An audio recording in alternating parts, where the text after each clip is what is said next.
office. How can I help you? Yes, my name is Gilbert Gnarley, Gnarley.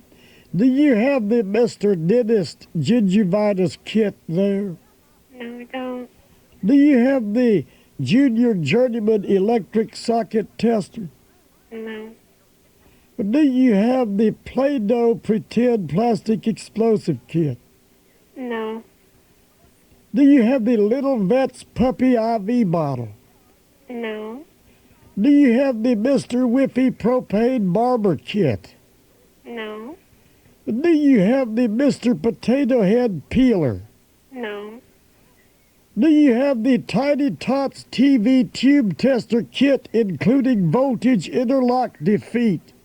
No. Do you have the Wiffle Wrecking Ball set? No. Do you have My Little Zamboni? No. Do you have My First Fry Daddy? No. Do you have My First Ginzu? No. Do you have My First Smith & Wesson? No. Do you have Frosty the Androgynous Hairdresser? No. Do you have the Whammo Slip and Slide Bath Mat? No. Do you have the Black & Decker Jason Leatherface Workshop? No. Do you have the Digger Dad Construction Cave-In? No. Do you have the Daddy's Little Helper Gas Leak Detector Kit? No. Do you have Alf's Ringworm Farm? No. Do you have the Renee Richards She-Man action figures? No. Do you have G.I. Joe's Tattoo Parlor? No. Do you have the Cactus Patch dolls? Cabbage Patch? No, Cactus Patch. No. Do you have the little Oprah stomach stapler kit? No. Do you have Earl the dead lawyer doll? No. Do you have Bondage Barbie? No. Do you have Mattel's Chernobyl hairless Barbie? No. Do you have Your Visa's Reached Its Limit Charlie Brown doll? No. Well, you all don't have a lot there, do you? Oh, heck. I didn't get a chance to ask her if she had the Mr. Obstetrician Action Kit. Here at our hair salon, we have a unique way of sculpting hair. Vidal. We don't use the hairspray, messy mousse, or gooey styling gel. Vidal. No. We use a unique formula used by mothers around the world for centuries. Oh, Vidal, do my hair. Certainly.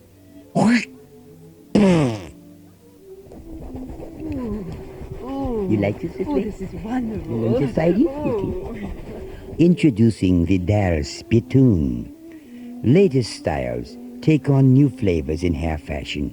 Achieve that look that you want. Vidal Spittoon. Oh, Vidal. Remember, if you don't look good, we don't look good. But spit in your hair looks good on you. Oh, Vidal Spittoon.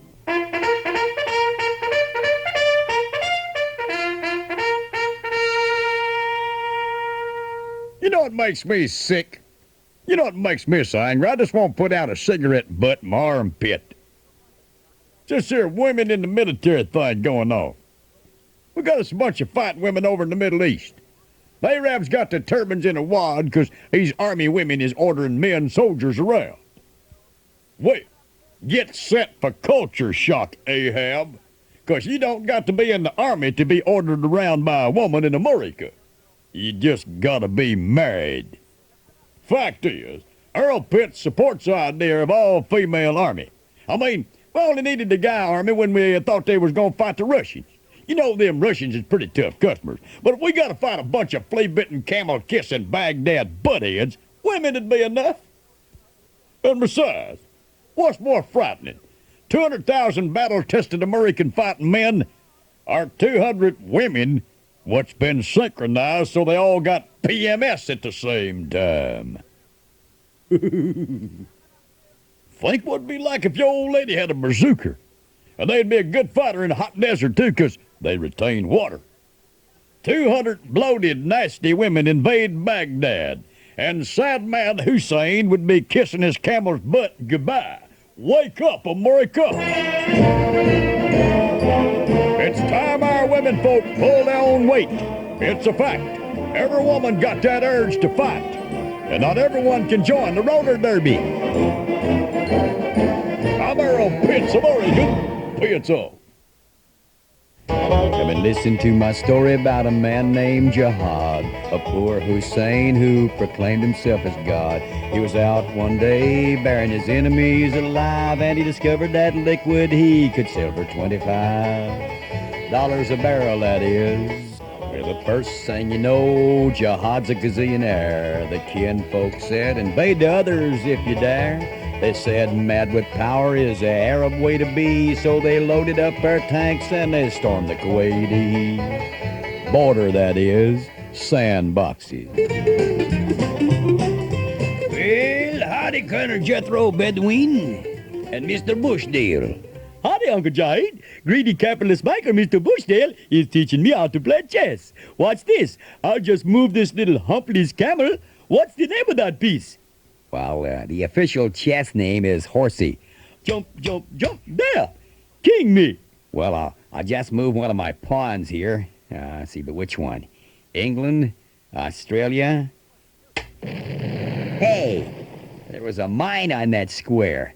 Better put the gas mask on your Horsey. Later, Uncle Jihad finds Colonel Granny fretting in the kitchen. Hi, Colonel Granny. Colonel Granny, me and Colonel Jethro is off to school now. Well, you two learn anything in the Iraqi education system? I'm taking driver's ed. And I'm taking sex education. Well, you both can't take driver's ed and sex education on the same day. Why not, Uncle Jihad? It might be too hard on the camel. Well, meanwhile, Colonel Allie Mae is searching the land for new critters to adopt. Hey there, you won't let me in. Go away. We are the French ambassadors. You cannot come into our embassy. I'm here hunting for critters. Colonel Jethro, he told me there's some frogs holed up here. Sacre-merde! We are not frogs. Well, we are frogs. But we do not say ribbit, and we do not eat flies. Except in wine sauce. Now it's time to say goodbye to Jahid and all his kin. We'd like to thank the U.S. troops for kindly dropping in. You're all invited back again to this Mideast locality. We'll chew you up and spit you out just like we did the Kuwaiti. Y'all get out now, you hear? Hello, Parents Without Partners. Yes.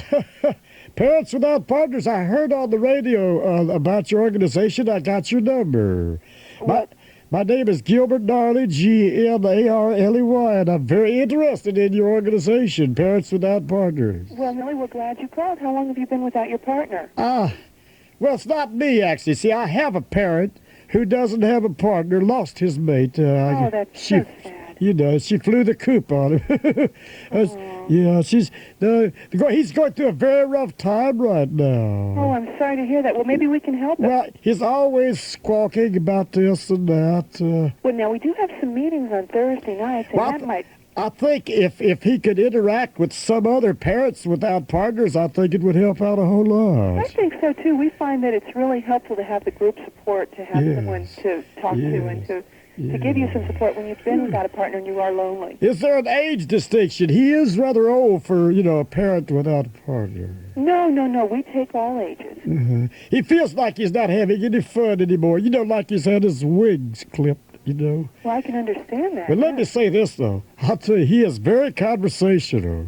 And he has a very large vocabulary. Well, I'm sure he'll fit right in there. Yeah. He spent some time in the Merchant Marine, too, so he does cuss a little bit. Well, then that's not a problem. I would suggest you have him come to the meetings on Thursday On Thursday night, okay. He cusses in 3 different languages. He does.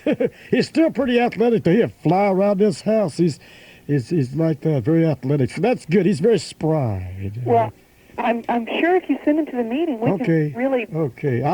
Okay, now the meetings are where now? What part of town do you live in? Well, I live in the Oak Lawn area. Well, now, we do have meetings in Evergreen, Okay. 559 Mark's Place. Okay, Mark's Place. That I know where that is, too, yeah. And that's Thursdays at 7, Yeah. and if you come over, I'm sure we can help you. Do you breed him at these meetings? I beg your pardon? Well, nothing.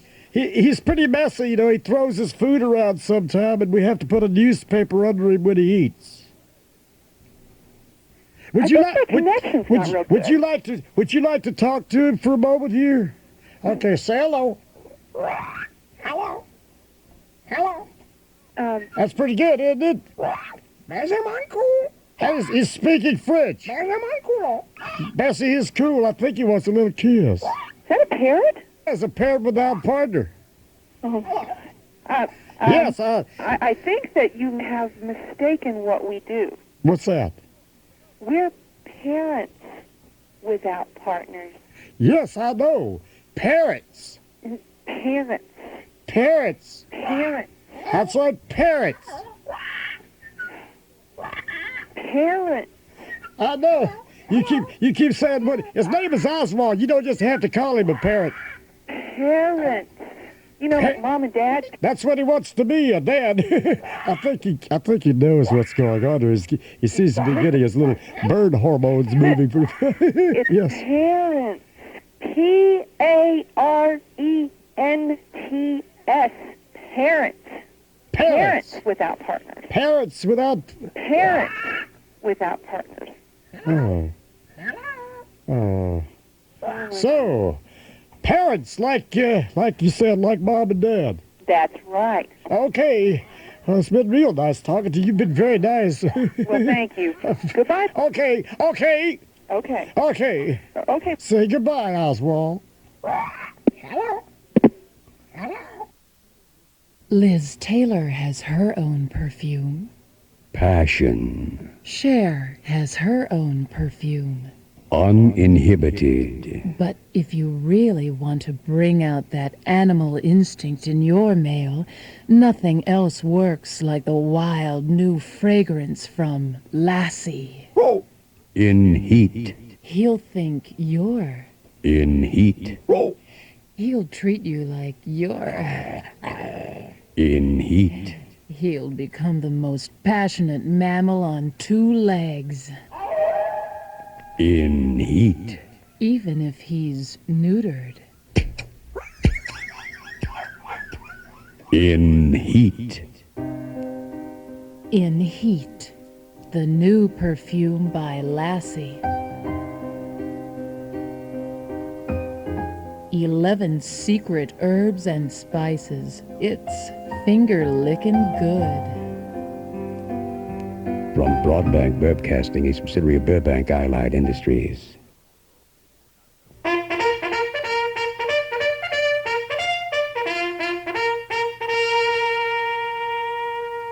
You know what makes me sick? You know what makes me angry? I just want to use a butane lighter and singe off my nose hairs. Just here, quit smoking crap over what keeps the goody two-shoe Tinkerbells in business. I'm talking in particular about us cigar smokers taking a pile of all you mamby-pamby dits. Now, lung cancer aside, smoking cigars is good for you. Good for the tobacco farmer. Good for the convenience store. And think of them great cigar smokers through history. U.S. Grant, American president. Babe Ruth, baseball immortal. Columbo, great detective. Burt Reynolds and Earl Pitts, renowned ladies' men. Let me ask you a question. When a new daddy sees his brand new son, does he run to work and pass out broccoli? No, sir. He passes out cigars. when a baseball manager takes his team to the World Series? Does he sit back and prop up his feet and suck on a Tootsie Roll? Hell no. He's sucking on a $5 Stoogie. And then they got them smoke-free pansy wimps saying kissing a smoker's like licking an ashtray. Get out. You never hear them saying kissing a fat broad's like licking a bucket of lard. And besides, I licked ashtrays before. It ain't that bad. Real smokes for real men. And I ain't talking about them wimpy little plastic tip jobs. I'm talking about 8-inch roll monsters what take about 4 hours of industrial puffing. I'm talking a cigar when you're finished, you get a pair of tweezers and stand in front of the bathroom mirror picking dead taste buds off your tongue. Now there's your satisfying smoke. Wake up, America! Let me light this one up here.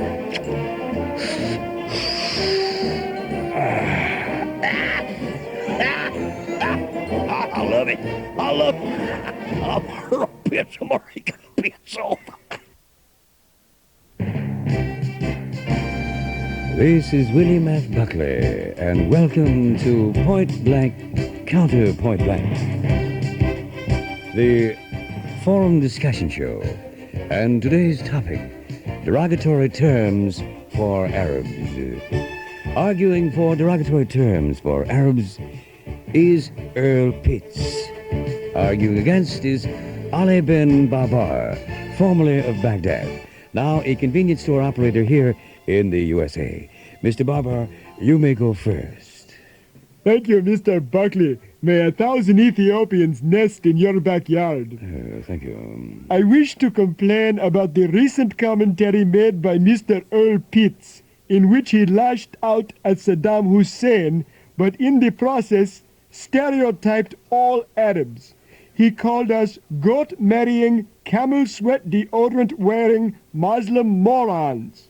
Then he said that we had oil for brains and that he would be happy to stick a dipstick in our ears and tell us if we are a quart low. Well, Ali Barber, either you got them rags wrapped around your head too tight or you're banging your noggin on the concrete one too many times while praying toward Mecca. Now, those words what I said yesterday was compliments. See, if I wanted to be nasty, I'd have called you a Sunni sap skull or a Persian pimple or a handkerchief-headed Bedouin butt wipe. Well, Mr. Pitts, I have a thing or two to say to you. You are nothing but a factory-working, cat hat-wearing redneck. Well, thank you. You are a pickup truck-driving, apple pie-eating, mixed doubles league bowling Yankee. Yeah, so what's your point? Our heated discussion will continue, but first a word from our sponsors. The ultimate survival tool, the Swiss Army rocket knife. Not only is this knife equipped with a compass, numerous useless knife blades, and a Mr. Coffee Maker, but it is also armed with a heat-seeking missile launcher. Let's see now. Here's a can opener, and here's my corkscrew. Let me just fold out my rocket launcher here. Say your prayers, Bambi. The ultimate survival tool, the Swiss Army rocket knife. Hey, I found a piece of antler, I think. I'll have to mount this in the den. This is William F. Buckley. We're back. And now, back to our discussion in progress. And Mr. Pitts, you are a hamburger-eating, gun-toting, poop-kicker-boot-wearing cowboy. You know, Ali Barber, I'm beginning to like you.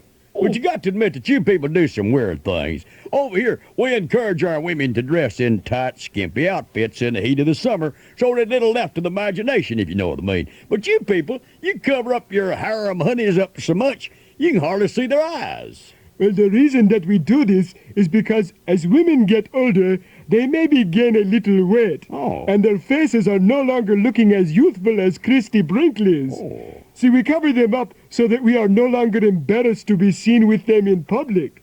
Who would you rather be seen bowling with? A woman in a sheet and veil? Or an overweight woman in spandex pants and a halter top that exposes her beer gut?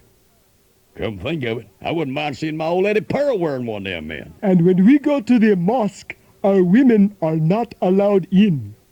No broads in church? Nope. You mean tell me You could have an all-night poker game in the back room of a mosque, and there'd be nobody's wife there whining about how you're stomping Cheetos into the Persian rug. Well, our women are very subservient. If you were a Muslim, your wife would never talk back to you. What would it take to convert to Islam? Well, Hey, I was a Shriner once. Does that count? well, I could change my name to Muhammad Ali.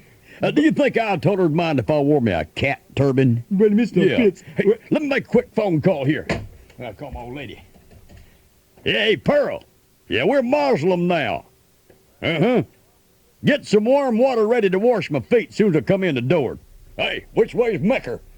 Praise Allah. This has been Point Blank Counterpoint, brought to you by the NRA. Hey, Ollie, let's stop down to Dewdrop for a cold one. I do not drink.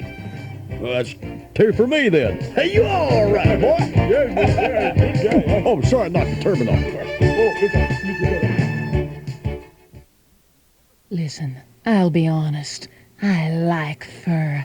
I like the way it fits my body. I like the warmth. I like the feeling of elegance. America loves fur. But I'm concerned about the environment, too.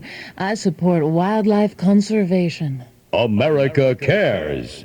That's why I wear Roadkill Furs by I-75. Roadkill Furs by I-75. Fine quality wearing apparel tailored with care from the carcasses of miscellaneous wildlife harvested along America's busiest interstate highway. I mean, these animals are already dead. It's not like we're trapping Bambi or Thumper, you know. All they do is they just scrape out the insides, dry them out, and pay some Indians minimum wage to sew them together. Roadkill Furs by I-75. Elegance with a social conscience.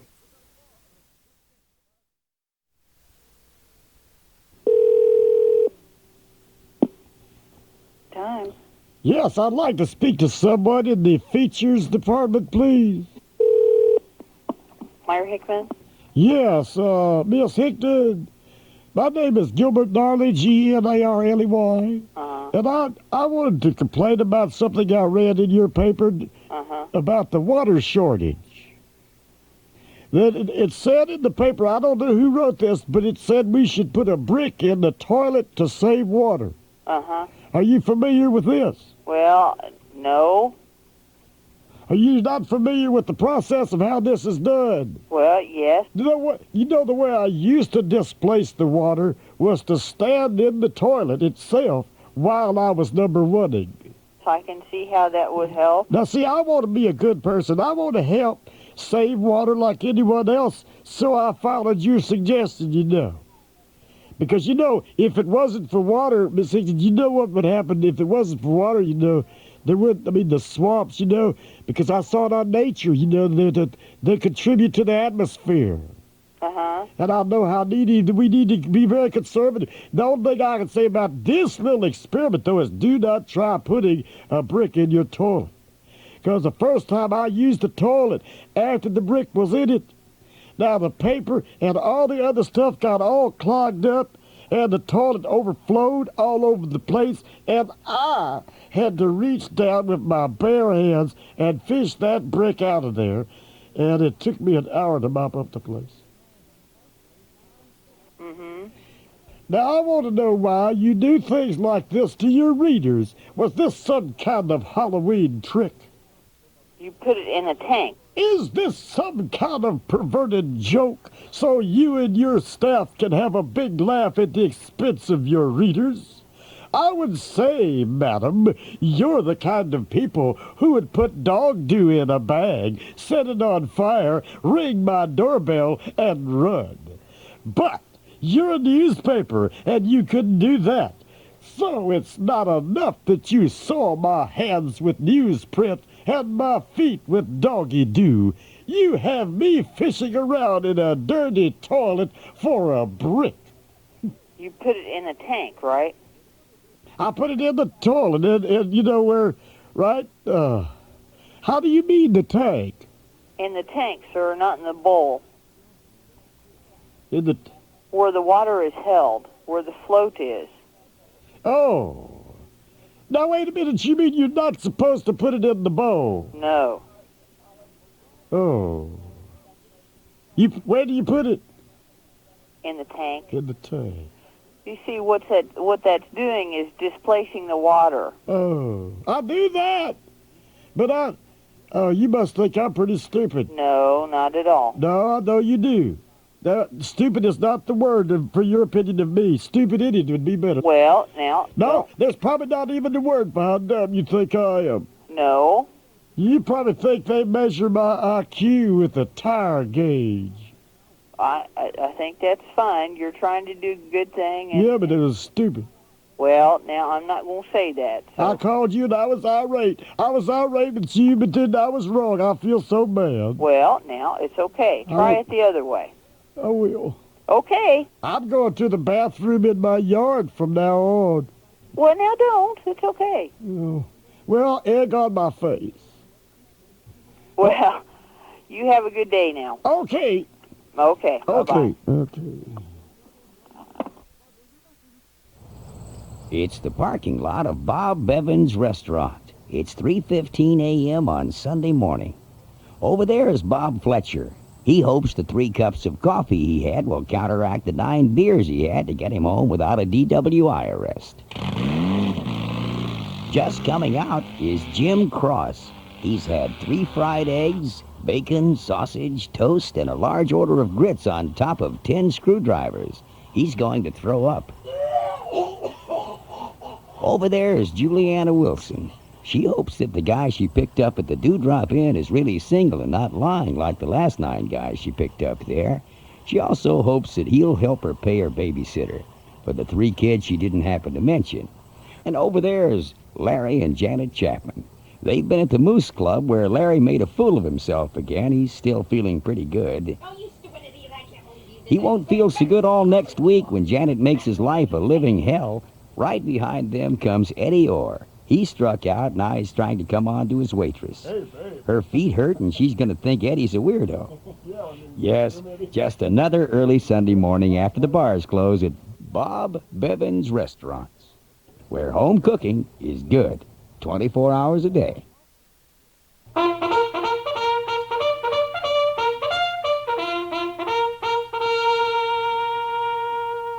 You know what makes me sick? You know what makes me so angry? I just want to put a muddy footprint on my old lady's backside. Her and me ain't been talking since we went to visit her old aunt last weekend. You ever walk in one of them houses and just smell like an old person lives there? It's got this weird odor, kind of like a cross between denture cream, Bengay, and Lysol. Makes your eyes water all up. And all those lonely people got this neat disease thing. Every table in the woman's house is covered with a doily. I mean, what the hell's a doily? And the sofa chairs, they all covered with slip cover. And the hallway is covered with a carpet runner. I mean, when you walk in the door, she makes you take off your shoes and then puts on them shoe coasters. Well, anyhow, I'm behaving myself and all, and Aunt Gladys told me to make myself at home. So I ripped one. I'm talking the curtains waving in the breeze. And nobody would have said nothing either till the old lady's canary had dropped over dead. Hey, I couldn't help it, okay? It was like a total religious experience. Felt like heaven, smelled like hell. You ever seen the old lady's brain short circuit? Just introduced a foreign odor in her house. Sad, but funny at the same time. She's running around thinking the gas line broke or something went bad in the refrigerator. And all the while, Pearl's face is turning deep red because she ain't got quite the guts to tell Aunt Gladys it ain't the house, it's Earl Pitts making himself at home. When we left, Aunt Gladys had a flashlight in her hand. Said she's going down the basement to see if the sewer lines was backed up. Wake up, America! Well, what you don't know won't hurt her. Long as she ventilates properly. I'm Earl Pitts of Oregon. Pitts of 700 WLW. Oh, Gary, what is this, no sleep again? Oh, sorry, Doc. I was up worried about Marion Barry last night. Oh, yeah. I saw him on the news leaving Washington for rehab. Yeah. And then I watched an old Andy Griffith episode, and it all kind of ran together in my mind, and I dreamed about it all night. It's not your concern, though. Oh, Gary! You know, Marion Barry and Andy and Mayberry.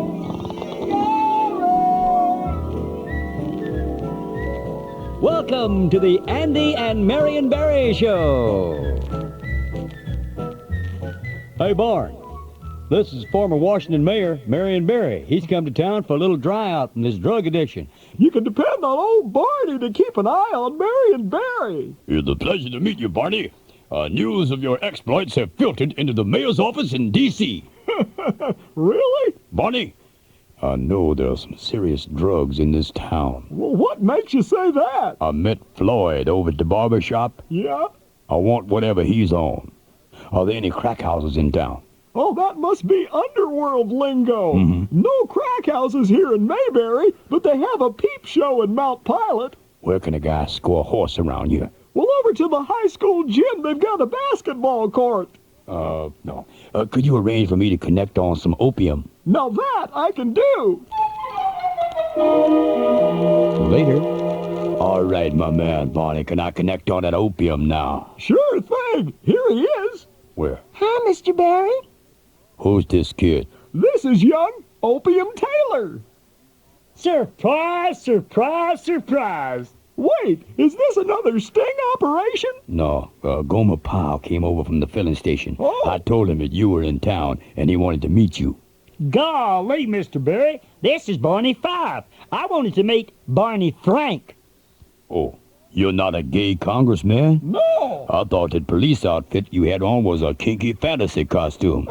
Look, man, I'm desperate. Where can I go to get a buzz on around here? Shh, keep it down. You say you want to get a buzz? Mm-hmm. Well, it's not well publicized, but almost everybody in Mayberry has made a trip to the back room at the 5 and 10 for a quick snort. Cocaine? No, helium. Well, I guess I should knock it till I tried it. Let's go. I guess I'll be talking high like everybody else in this show from then on.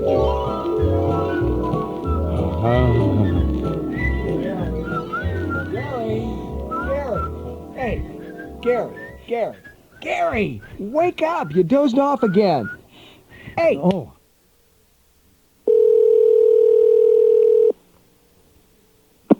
General Foods. Yes, I'd like to speak to someone in the Consumer Complaint Department or Consumer Relations. Regarding what product? The oleo margarine butter spread. Hold on just a moment. Like, Service. yes, my name is Gilbert Gnarley, Gnarley, and I'm with the Pisgah Decency League, and we reside at the St. Pisnor Golden Buckeye Retirement Community for senior citizen eccentric apprentices and also members of the Odd Fellows, and because of the feminists in the group, though, we are now called the Odd Persons. Pardon me? Oh, I hate to go through all that again. I understand who you are. Oh, okay. Your name, what was your question? Yes, well, we do a lot of charity activity. Last year on National Alzheimer's Day, we gave out forget-me-not bouquets. Uh-huh. And I wish this phone call was to praise you with pleasantries, but we're highly upset about your spread, your oleo. Margarine? Yes, ma'am. Okay. Or margarine. You know it comes in the tub. Right. It's the shape. Are you aware of what shape your oleo is in when first opened? It's when it comes in a tub, you mean? Yes, ma'am. Sure, we have 2 8-ounce cups. Yes. Well, when you open it, it resembles the symbol of motherhood in that cup. Pardon me? It resembles the It symbol... resembles the symbolhood of motherhood? Yes, ma'am. The margarine does when you open it? Now, the reason this came to our attention is we were sitting around the dinner table, and Mylan Flats, one of our members, we noticed as he was trying to open the package of 2, it was almost like he was undoing a brassiere, and his hands were just trembling. And when he removed the carton, he sat looking at the 2 cups of oleo margarine that resembled motherhood, and he yelled, "Oh, Dolly!" And he reached both hands in and started squeezing. There was butter coming from between his fingers. It was just... not. Did too. Did not. Did too. Did not. Oh, wait, sorry. Mine is very argumentative. Am not. Sir, I'm sorry. I can't help you with that. We think that this Sir, is using sex in I can't help you advertising. with that. Well, is there any way we could speak to someone? Because No, we would... There's no way that they're going to change the packaging because you think it's a symbol of motherhood Well- when you open the package. Well, isn't there something that... I mean, we would No, like... I'm sorry. I know one of your sayings is, I can't believe it's not butter. We think it ought to be, I can't believe it's not a titty. You can write to us in this department if you'd like. I think we should. It's just bothered us. What I will do, I can forward your comment from here. That'll be even quicker. I'll forward it to our production staff. Oh, that's all we're looking to do. We're just trying to do good. Okay, We will want let to them do know. good. I'll let them know. And you're very nice. Would there be a chance of us coming out there to, protest or something? Do you have an area we can walk around in and carry signs Do we and have stuff? an area that you can protest in? Yes, You're ma'am. asking me if we have an area that you can come and protest in. And your cafeteria. We'd like access to the cafeteria and some hot lunches, possibly provided by the company. And we'd like for you to use a low sodium. We're mostly on a low sodium diet. And Elma Warrington will want a low-cal plate. Is that right, Elma? Okay. Well, we'd need handicap Sir, I parking. can't help you any further. Thank you for your call. Do you have water coolers?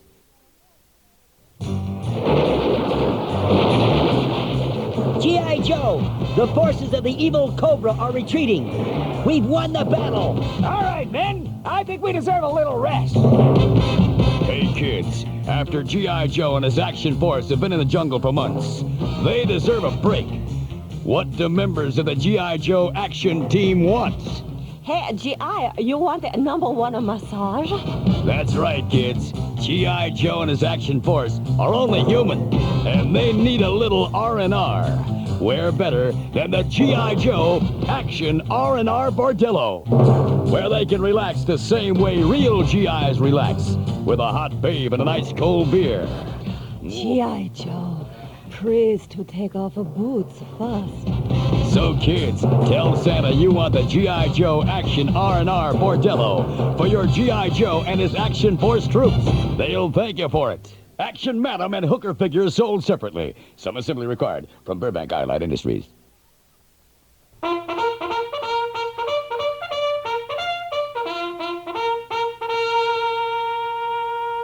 You know what makes me sick?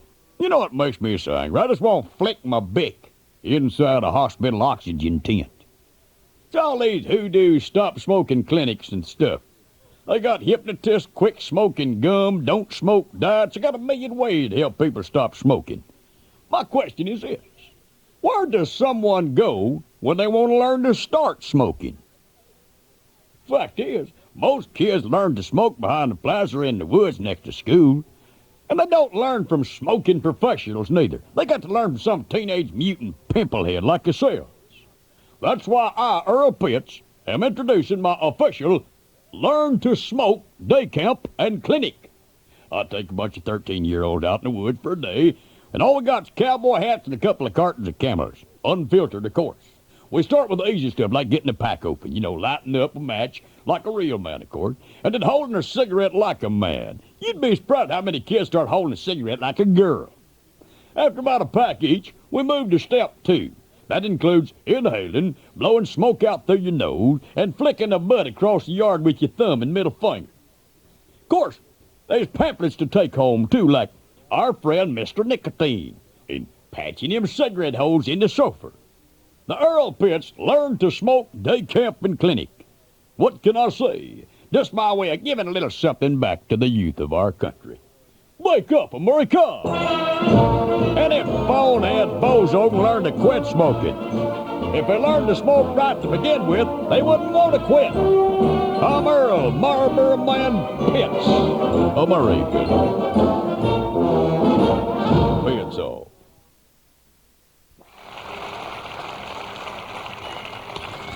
Clap your hands!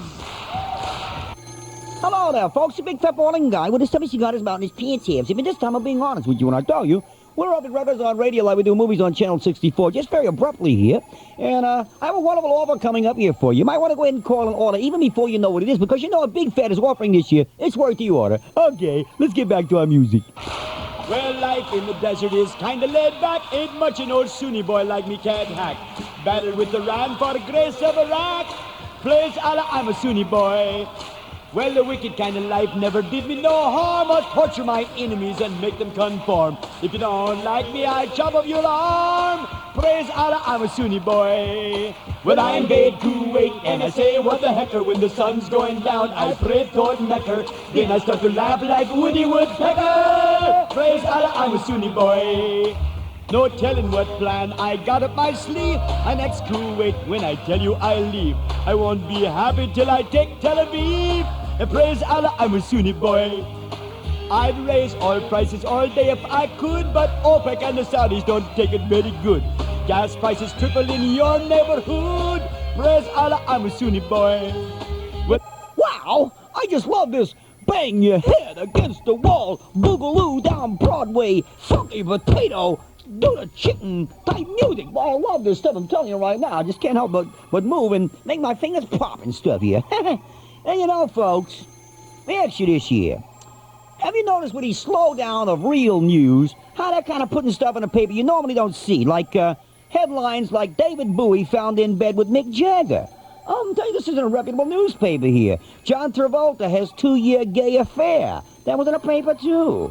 Well, I think knowing the sexual preference of celebrities is very important to society. I never thought about it until I saw that, you know. I mean, think about this, like Minnie Pearl. I mean, could she be a lesbian? I mean, you know, think about that. You never saw her with a guy except Grandpa Jones. We all know which direction he went. Right out to the barnyard. I mean, I don't know about this, you know. It's in the papers and stuff now. And now I think, folks, you need a way of knowing if your favorite star leans a little bit to the rear. So as a public service, Big Fat Industries has come up with our new Geiger counter. Yes, a Geiger counter. You simply say a star's name into the microphone. And let's see how it works here, okay? I'll have to pick a star. Let's see. Gomer Pyle. Golly. Wow, that's positive there. Let's try another one here. Richard Simmons.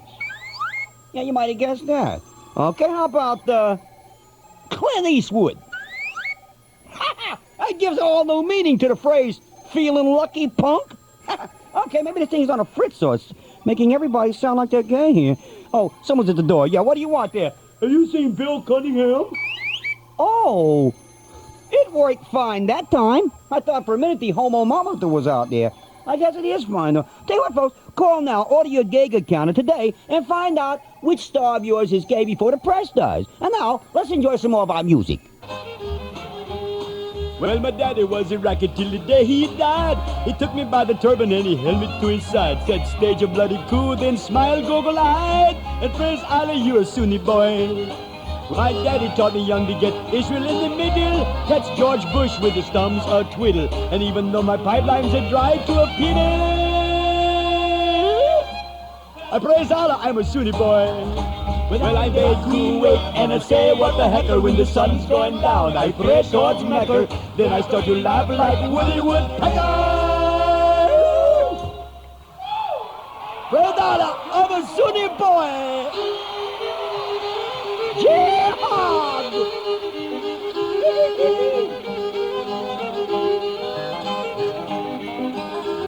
Well, how are you enjoying the record so far? Big fat balding guy with a stubby cigar in his mouth and his pants halves. Even this time, I am being honest with you when I tell you, you may have seen in the paper how our wonderful news media is now flooded with stories about gay celebrities. And some of you people are worrying about responsibility in the press out there asking the question, why do we have a right to know a star's sexual preference? Hey! Is Johnny Paycheck playing Pick Up the Soap at Chillicothe Correctional Institute? So my God, Johnny Paycheck. I never would have thought. A few more names into the microphone. Yasser Arafat. Can't believe Randy Macho Man Savage. Elizabeth. Wow. Everyone I named is getting a positive reading on the homo-thermometer here. Now, let's take a phone call from one of the people calling on orders of... Yeah, hello there. Oh, it's Mother Teresa. What do you mean you saw Jerry Springer and Nick Clooney in bed together, Mother? Oh, hold on. I gotta go, Mother. Oh, I'm telling you. I was gonna say smooch, but I'm not sure here. Am I the only straight person left in the world? Am I the big fat bowling guy? Yeah, but it was just once in summer camp. I was just a kid. Boy, you think my Geiger counter is blowing this whole thing out of proportion? Like the press? I don't know. I think I'm gonna call Simon Lease. Uh-oh. You might want to call an order now. By the way, you can reach me in South America. Yeah, I'm a big fat bowling guy, but it's time you got him out his pants half zip. And this time, I am being honest with you when I say, enjoy the rest of the record.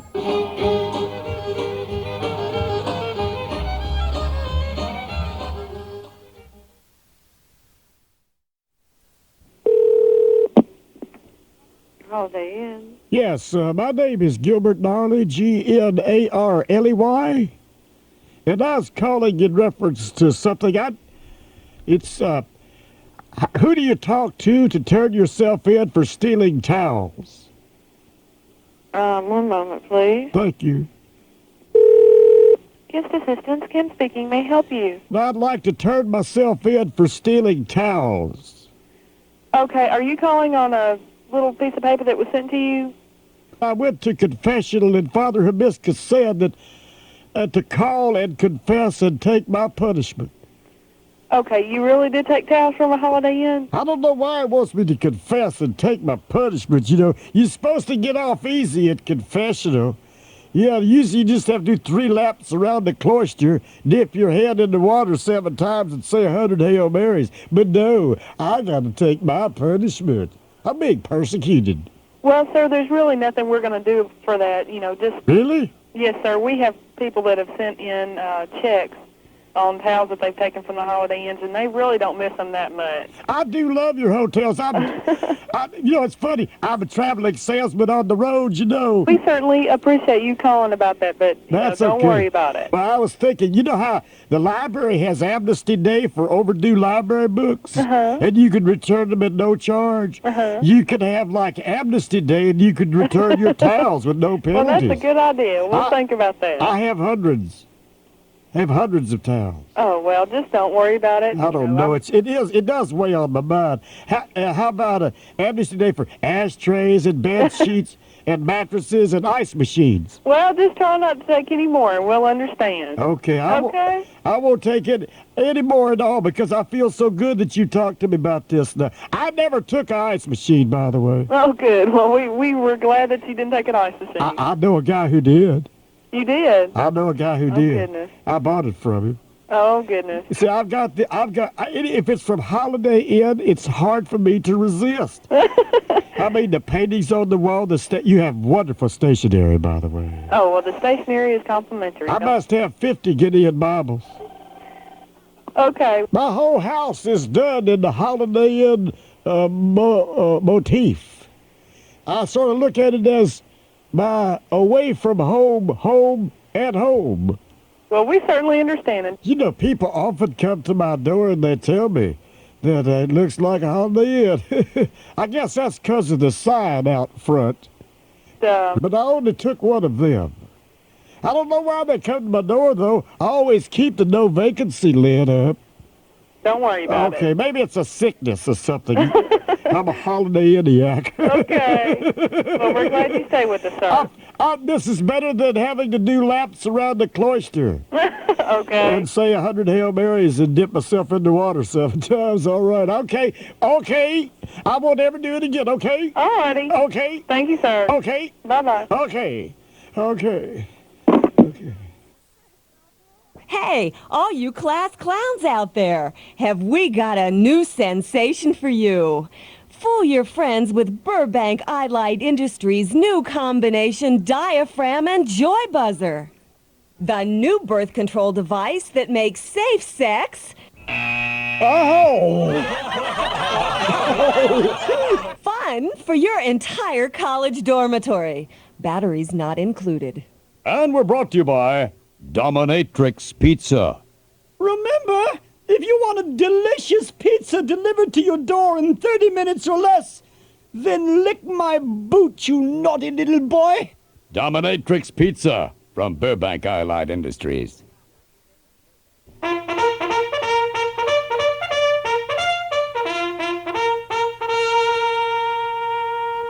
You know what makes me sick? You know what makes me so angry? I can start poking a rabid dog with my bare foot. I was sitting watching Chuck Woolery's witty asides knocking everybody dead the other night, and Pearl was sitting and reading the paper, and she said, Earl, did you know that these scientists found out there's people that lie just to get sex?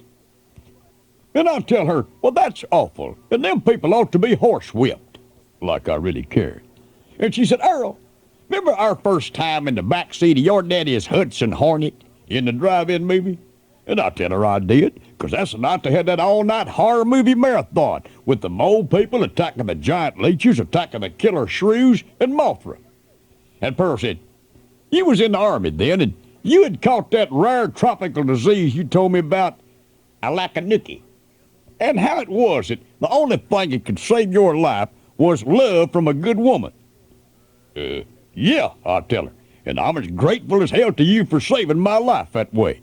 And then she said, Earl, you wasn't lying to me, was you? And I said, of course I wasn't lying. And then she said, Earl, what'd you do if I was to tell you our daughter Sandra D. Pitts come home telling me her boyfriend Dwayne said that he had the same kind of rare disease and wants her to cure him? Well, I'll tell her I'd kick his skinny butt up between his ear holes. And then I'll tell Pearl about how Jerry Lewis, he had this big telethon back at the start of the sexual revolution and totally eradicated that disease. She bought that one too. Wake up, America! Man has got to do some creative lying to get by the same old lies women tell. Like, I got a headache, I ain't in the mood, and that one I hear down to do drop in all the time. You're disgusting, Earl Pitts. I'm Earl Pitts, American Pitts off. Hello, this is Gary Burbank.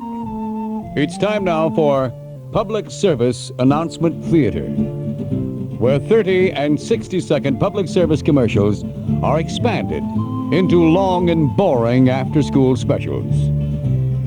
Today's story, Prejudice is Not Okay, Really. I choose Timmy, and I'm not choosing anyone else. Yeah, but Tommy, we don't have a right fielder. And that new kid over there, why don't you choose him? I'm not choosing him, Donnie. He's part of a despised minority. Despised minority? Yeah, they smell funny, they look funny, and they don't dress like us. And they sacrifice their babies to their strange gods. Hey, what's happening? Everybody stop moving, and it looks like time is standing still. I don't understand. Well, maybe we can explain, Tommy. Why, it's washed-up former athlete Terry Bradshaw. Right. And dumpy blonde former actress Sally Struthers. What are you doing here? When you didn't choose that little boy because he wasn't just like you were showing what we call prejudice. And we're here to show you that prejudice is wrong. We're also here to show casting directors that we're still alive. Right. Why didn't you want that boy on your team?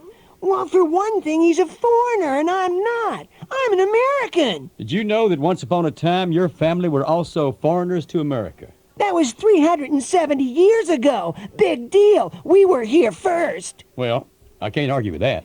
How about you, Sally? Your toupee is slipping, Terry. Oh, thanks.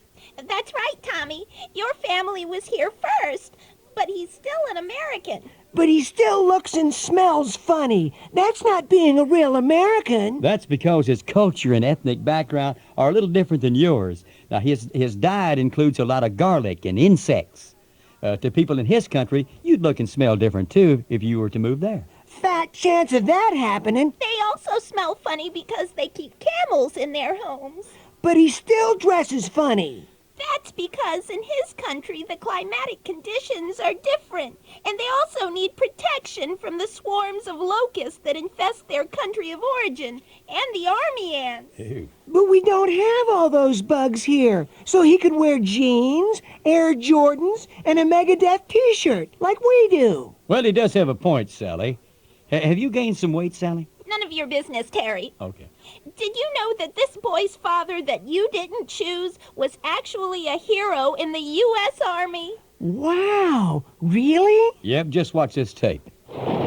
Captain, I do not wish to bother you, Effendi, but this tunifish appears to be, how you say, icky poo. You're right, Private. This tuna fish is bad.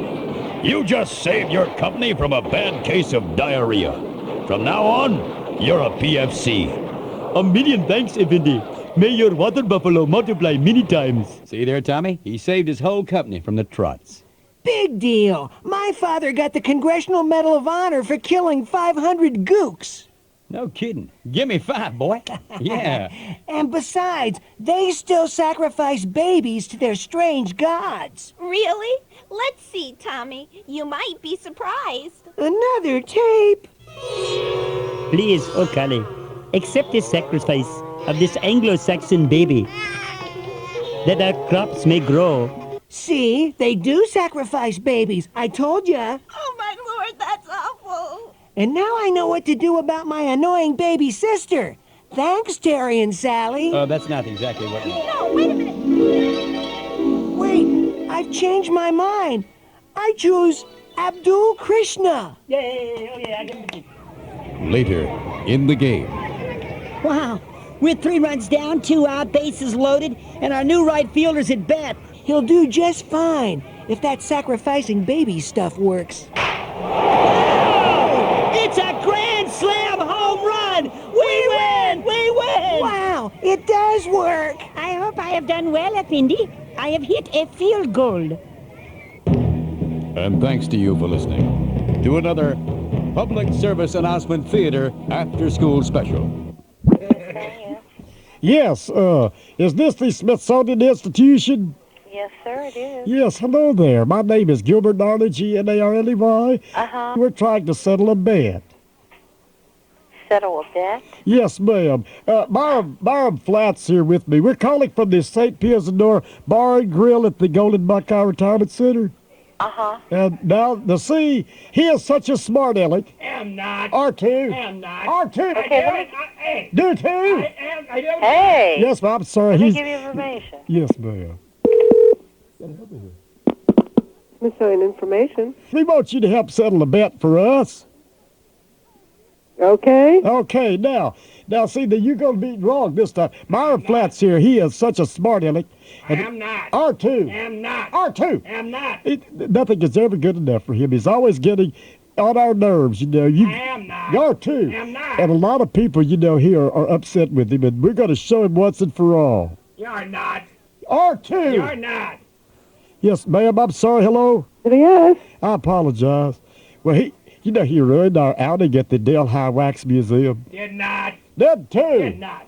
They asked us to leave and it was his fault we had to leave. Was not. Was too. What can we do for you? Well, you know what he did? What did he do? At the Delhi Wax Museum, he kept looking under the dresses of the wax figures and said he was checking to see if their underwear was historically correct. Did not. Did too. Did not. Did too. They threw us out because of that. Yes. And now, he says this, and I want you to tell him this is not true. He says the Smithsonian has a pair of Fawn Hall's underwear on display. Whose underwear? Fawn Hall's. No, that's not true. It is too. He said this too. Well,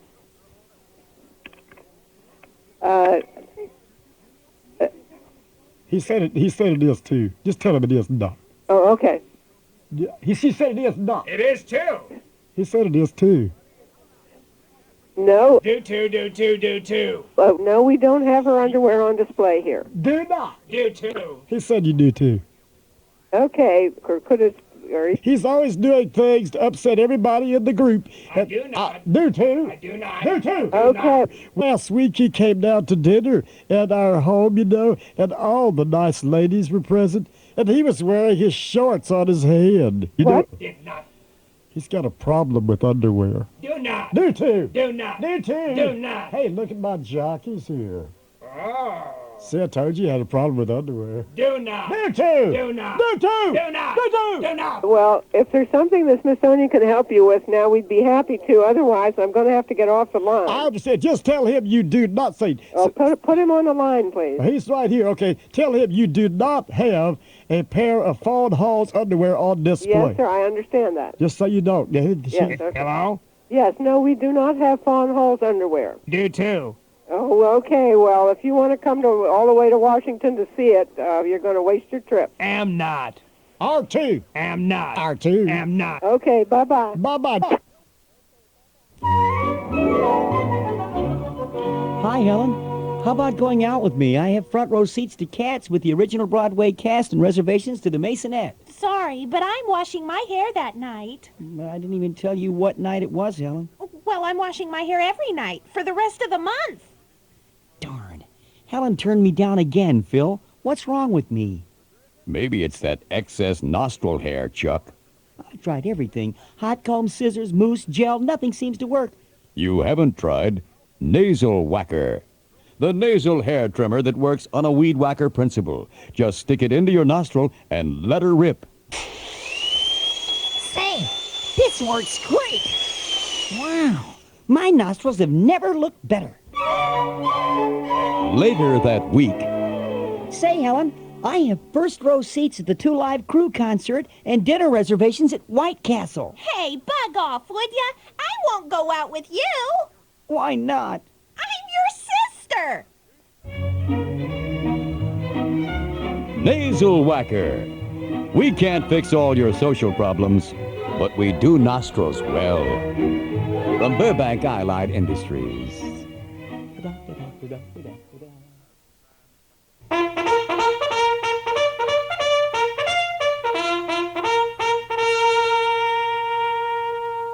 You know what makes me sick? You know what makes me so angry? I want to inhale a bunch of helium and then make an obscene phone call to Minnie Mouse. The other day I let the dog in after he'd been hobnobbing with the neighbor's French poodle. All of a sudden he got on the floor and commenced to scratching himself. Well, I told him not to worry. Shot a penicillin, I'll take care of everything. Come find out, he hadn't caught nothing from Fifi. He had fleas. Which means pretty soon I had fleas. This dog would scratch and I'd scratch. Dog would roll on his back and I'd roll on my back. Dog would lick himself and I'd throw my back out.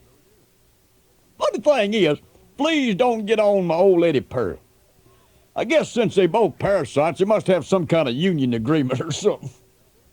Yeah, she's more worried about ticks getting in her hair, though. I don't know why. At least I'd give a roaches something to play with. I better watch it here. You know, I've tried everything to get rid of them fleas, though. I bought some spray from vet and hosed the dog down. Didn't kill no fleas, but it sure had him running through a yard at 100 miles an hour. That spray didn't have the same effect on humans, though. I know, 'cause I hosed Earl Jr. down right after his track meet, and he didn't run any faster at all. Well, find out, though, Pearl, to buy some flea bombs and set them off. Well, later she called me at work and told me she set one off in the carport. I said, we ain't got no carport. We got a garage. She said, not no more. We got a carport now. Jeez, maybe it's my fault, but how am I supposed to know she's going to buy them bombs at the Army surplus store? Wake up, America! You let 2 fleas in the house. Pretty soon they're hot and bothered from watching dirty movies on cable, and next thing you know, your carpet is overrun with blood-sucking varmints. All our pits of Oregon. Pits of.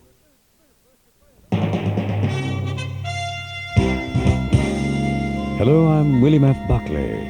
Welcome to Merging of the Minds, the program where the great intellects of our time meet in a forum to discuss topics of pressing significance to our world today. Our guests are noted astronomer, author, lecturer, and authority, Dr. Carl Sagan, and accomplished debater, Myron Flatts. Gentlemen, the topic today is death of our planet. The question that I present to you both is this: is there a link between acid rain, planetary deforestation, global warming, and ozone depletion? First, Dr. Sagan. Thank you, William. There are numerous combinations of elements that affect our environment. In addition to the rampant brutalization of our rainforest, billions and billions of trees fall victim to acid rain each year.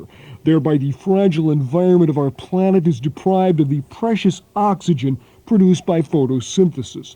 This imbalance creates excess carbon dioxide. With that evidence, I think that everyone will conclude that yes, there is a link. Thank you. Mr. Myron Flatts. Is not. Dr. Sagan, Mr. Flat says is not. But, William, I've presented a substantiated case here while he's offering a totally unsubstantiated denial. They're not. Gentlemen, if you please. Dr. Sagan, indeed you presented a good argument, but Mr. Flats does have the right to be succinct with his reply. But all he did was grossly nullify my evidence while at the same time leaving his argument utterly unsupported. Did not. His contradiction was unfounded. Was not. You simply rebuffed me with a converse point of view. All it was an aggregate abnegation. Was not. It was, too. Apparently, your command of the English language leaves you wanting of the understanding of such complex multisyllabic phrases, or you don't even know what it means when I refer to you as an absentitious, tharctated mactation. Do too. Do not. Do too. Do not. Dr. Sagan, now you're blanketly denying the viewpoint of Mr. Flats. Is not. Gentlemen, your petty bickering is turning this respected form into a mockery. Is not. Is too. Is not. Is too. Is not. He's doing a pretty good job on you, Buckley. Am not. R2. Am not. R2? Am not. I'm putting my fingers in my ears and humming. I can't hear you. I think you can hear you. Can too. Cannot. This is William F. Buckley. Cannot. Merging of the minds and debates. Join us next time. Cannot. R2, he can do that. Yes, he can. Can too. Can too. Can too. Yes, he can. Cannot. Yes, he can.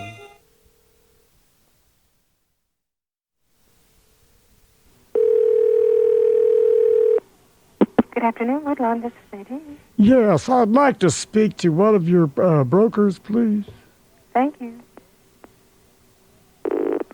Vance Pines Furs? Yes, is this someone who could help me? In regard to what? What do you need? Well, I've called two places who have turned me down on this. I'm in a bereaved situation at this point. Uh-huh. Last night at 9:15, my lovely wife of 36 years, Iona Gnarley, G-N-A-R-L-E-Y. My name is Gilbert Gnarley, G-N-A-R-L-E-Y. She has gone over to the other side. Okay. All right, just a moment. I have someone who can help you, sir. Just a moment. Thank you. Well, may I help you? Yes, my name is Gilbert Gnarley, G-N-A-R-L-E-Y, and last night at 9:15, my lovely wife of 36 years, Iona Gnarley, passed on to the other side. I'm so sorry. Yes, yes. And now I have a dilemma. See, Iona and I, before we retired here to Florida, we used to own a restaurant in Cincinnati, Ohio. It was called the Green Leafery. Right. Oh, have you eaten there? No, I don't think I I have. see, yes. Well, and you may find this hard to believe, but you know, we invented the salad bar together in 1956. You did? Yes, and now we did not take out a patent on this, and I've always kind of kicked myself for it, and I think she may have always held it against me. Oh, really? Yeah. But even if we don't have the proper papers to prove it, I think we're very proud of our contribution to society because we gave society the salad bar. How can I help you? Yes, well, when we were both on this side before she went to the other side, you know, Right. when we were both on this side, we used to talk about no matter what the adversity that would happen in this, the survivor must do his best to see that the non-survivor is laid out in this respect, and I want to know if you'll do this. I would like my lovely wife Iona displayed in an open casket. All right, we can do that. Surrounded by a salad bar. A salad bar? Yes, she would be lying there in the salad bar. Now, the salad would not be, in the casket itself. The salad bar would be around the casket where you would view the remains and pay your last respects, and you could select from a wide variety of leafy, organically grown green veggies and maybe a nice soup. A soup? Yes, a nice soup. I'm not sure what would be the right kind of soup in this situation. Perhaps, a corn chowder. Yes, and I think that the people should be able to come back up as often as they like to pay their last respects and get seconds to, and thirds and fourths even possible. And we can't do that. We'd have a problem with the health department. Well, the health department. Well, we could put up one of those plastic sneeze guards. I don't think that... That would help, because then there wouldn't be any problem. You know, if you have a sneeze guard on there, I think the health department smiles on that. We'd also need a bar guard, we used to call them, to keep the cracker tray full. Sir, we can't perform that kind of service. Well, how about just a little party tray with some ranch dip? No, I'm sorry, we really can't. Okay. Well, thank you for your time. You've been very nice. I'll try some other places. Thank you. Okay? Okay. Okay. Okay. Okay. Okay. Okay. Okay. Okay, who wants the drumstick? I do. Okay. Ooh, Dad. Toxically. No, Fred. Fred has just felt the incredible experience that we like to call farfignugan. Hey, Shirley. Sorry about everyone at the table losing their appetites like that. Well, Fred, sometimes accidents happen. Shirley, do me a favor. Sure. Pull my finger. Dad? What died? We're Vandecamps, and we're more than just pork and beans. We're your best chance to experience farfignugan. Okay, who farfed? Experience it yourself. From the Body Noise Division of Burbank Allied Industries.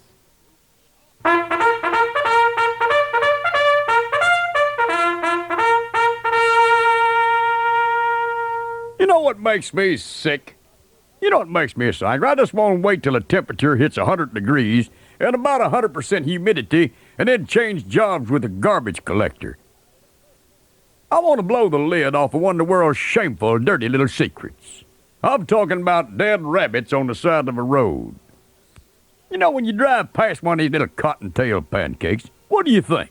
You think, well, that's a sad case of wildlife trying to coexist with a mechanized society. Nope. The shocking, scandalous truth is, you're witness to the phenomenon known as bunny suicide. You're probably thinking, why would a bunny rabbit commit roadside suicide? Well, it's simple. Stress. When you think about it, a rabbit's life is chock full of stress. For example, dogs. You ever see a farm dog light into a rabbit? Let's just say it ain't exactly a battle of equals. Now think about this. Even if a rabbit was born deep in the woods and never seen a dog, you can bet he'd heard the stories. Now, if you was a president of one of them Fortune 500 companies, something went wrong, what's the worst that could happen? You could get fired. You could steal and get sent off to jail. But you would never worry about having a dog ripping your head off. And then there's the stress caused by science. 1 minute, you're some cute little rabbit nibbling on plants in a field, and suddenly you're scooped up by some doctor what injects you with something from a teenage girl to see if she's pregnant. You think of saying the rabbit died is a shock to a 16-year-old backseat sweetheart. Think what it sounds like to a rabbit. Wake up, America! We all got to get together and stop bunny suicide. If you see a rabbit on the side of the road, you stop and you try to talk him out of it. I'm a Pitts American Pizza. Hey, Gary, Kuwait. Oh, why don't do that, Doc? You know, the mention of that word gets me to yawning. I know. I've heard so much of it lately. It's more effective than Nitol. It's getting so bad I can't even stay awake during Rocky and Bullwinkle cartoons. You know, those are my favorites. Yeah, I know. Anything without Alan Alda is your favorite. Yeah, all the stuff about Iraq and Rocky and Bullwinkle, But you shouldn't worry about it. I'm getting Iraq and Lucky and Bullwinkle and Kuwait all confused.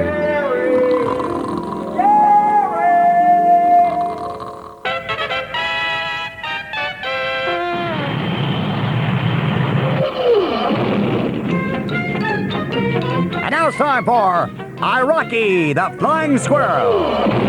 Well, we join our heroes. I mean, our hero. There's Bushwinkle Moose.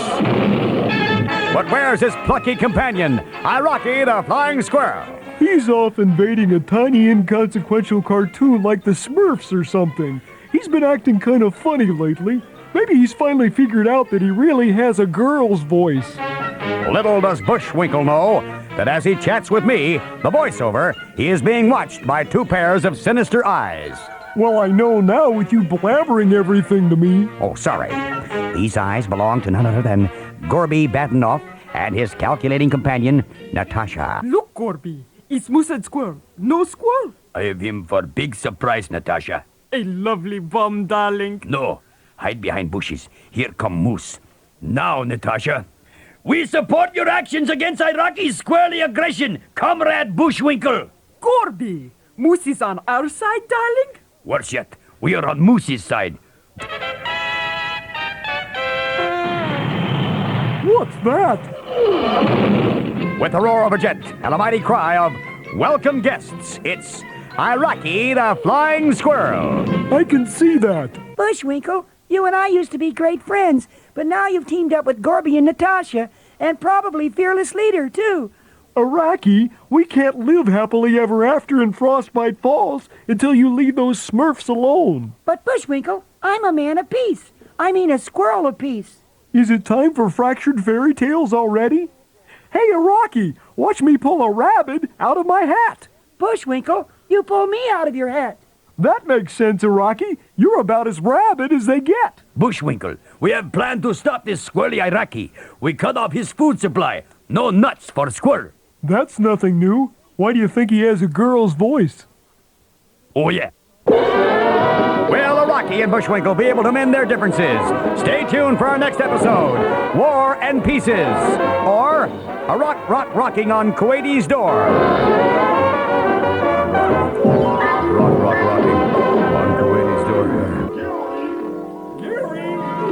Gary! Moose teaming up with Gorby Badenoff. Gary! Mr. Peabody is Boy Sherman Tank. Gary, wake up. You fell asleep again. Doc, I had this strange dream. Never mind that. This just came for you in the mail. What is this? It's dripping wet. Fan mail from some flounder? It's Furman writing to me again. Doc, why are you talking like that? Like what, Gary? Never mind.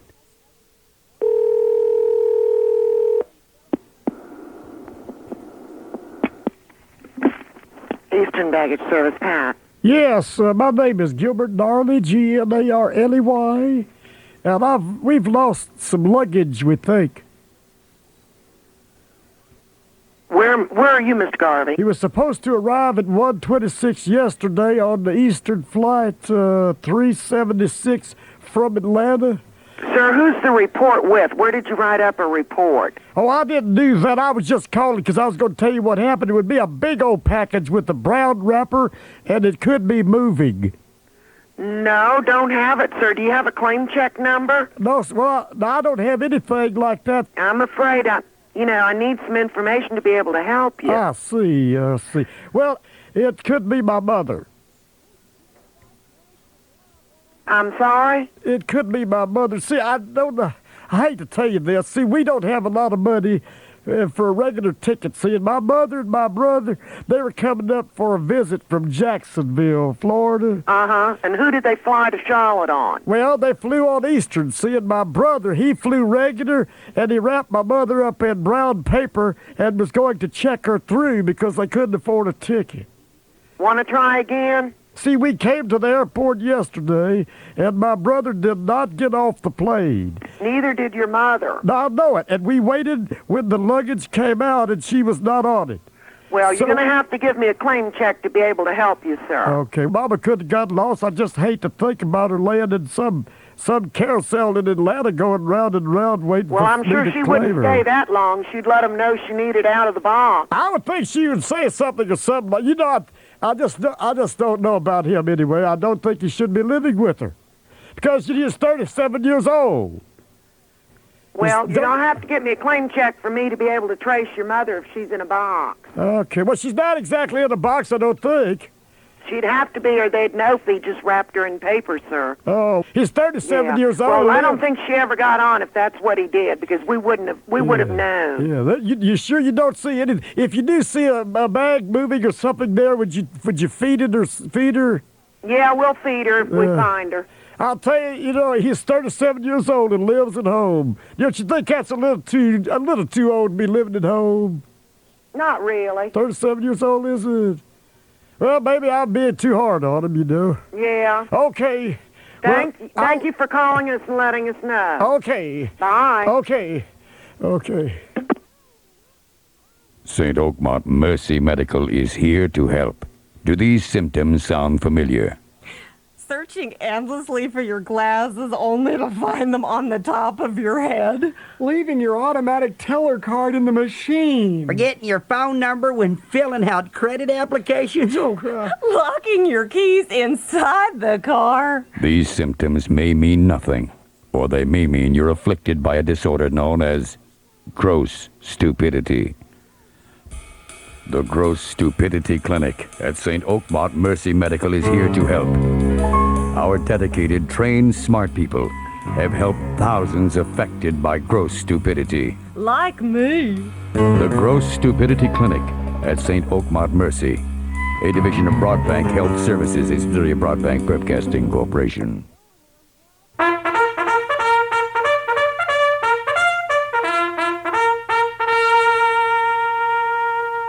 You know what makes me sick?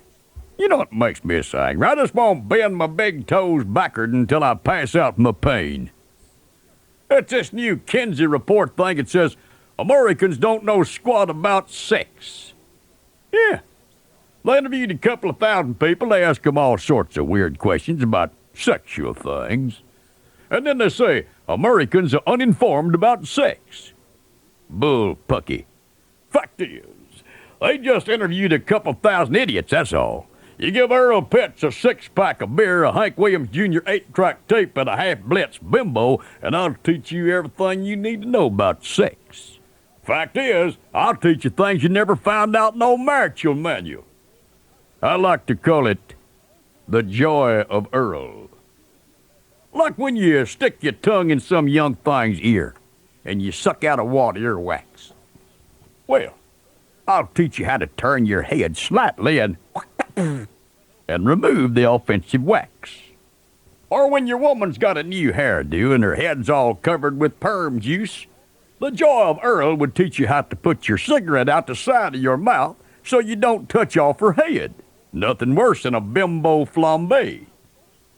I'll teach you how to walk into a dark, crowded bar and immediately locate the woman with the biggest, front porch. It's the Earl Hooter homing technique. See, I like to call it the front porch 'cause I like to sit there all night and wave at my friends passing by. Wake up, America! Kinsey is wrong. Or maybe we don't know the technical stuff about sex, but I'll tell you what, we do know the fun stuff. The Joy of Earl. Yeah, sounds like a good book to me. I'm Earl Pitts, American Pizza. So, Pam, how have things been with you and David? Oh, fine, Judy. He has been working a lot of late hours lately, though. What was that? Oh, that's my new Ding Dong Bell personal pager. I have a call in my personal message box. Personal message box? Sure, I'll call in now. You know, it really keeps me in touch. Listen. Hello, Ding Dong Bell personal messaging. Please enter your ID number now. I just dial in my ID number. You have one new message marked urgent. I'll play it now. Hi, babe. It's David.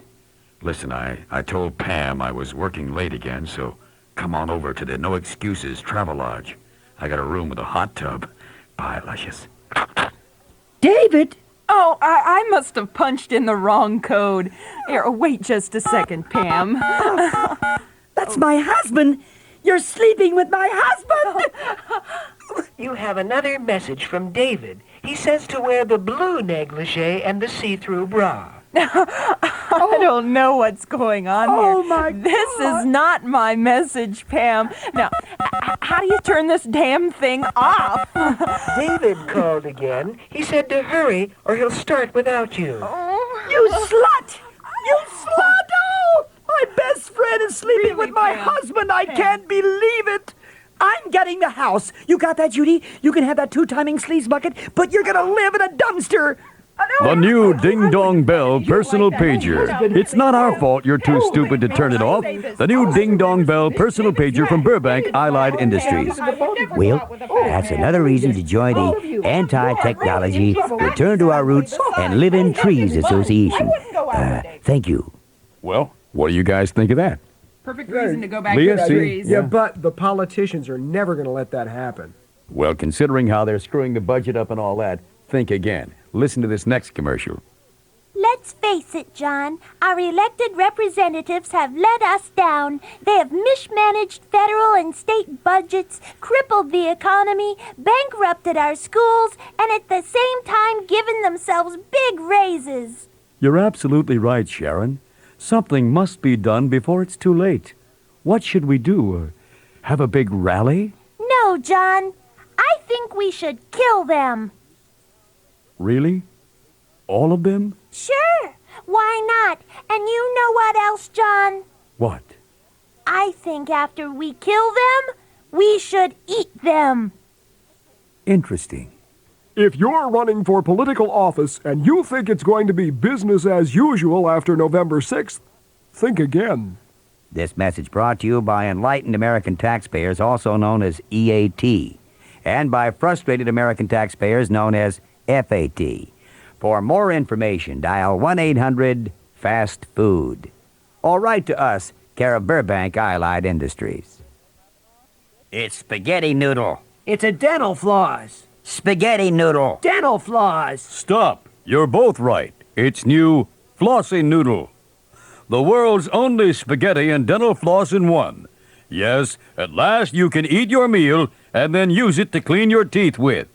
It's spaghetti noodle. It's a dental floss. I said spaghetti noodle. I said dental floss. It's both. It's new Flossy Noodle. Available in waxed or either extra zesty unwaxed.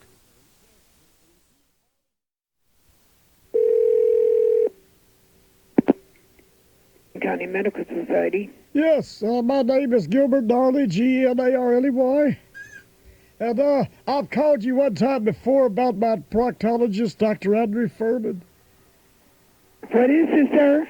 I've called you about my proctologist, Dr. Andrew Furman. Hold on. Who are you calling, sir?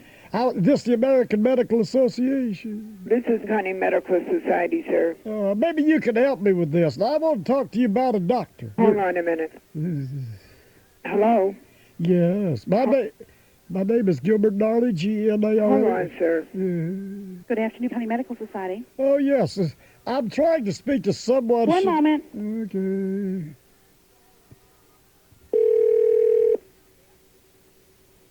Investigation. Yeah, this investigation? Yes, it is. Oh, very good. Yes, my name is Gilbert Gnarley, Gnarley, and I called once before about my proctologist, Dr. Andrew Furman. He's a practical joker. I think he's a proctologist, but I don't think he should be acting so crazy, you know? Uh-huh.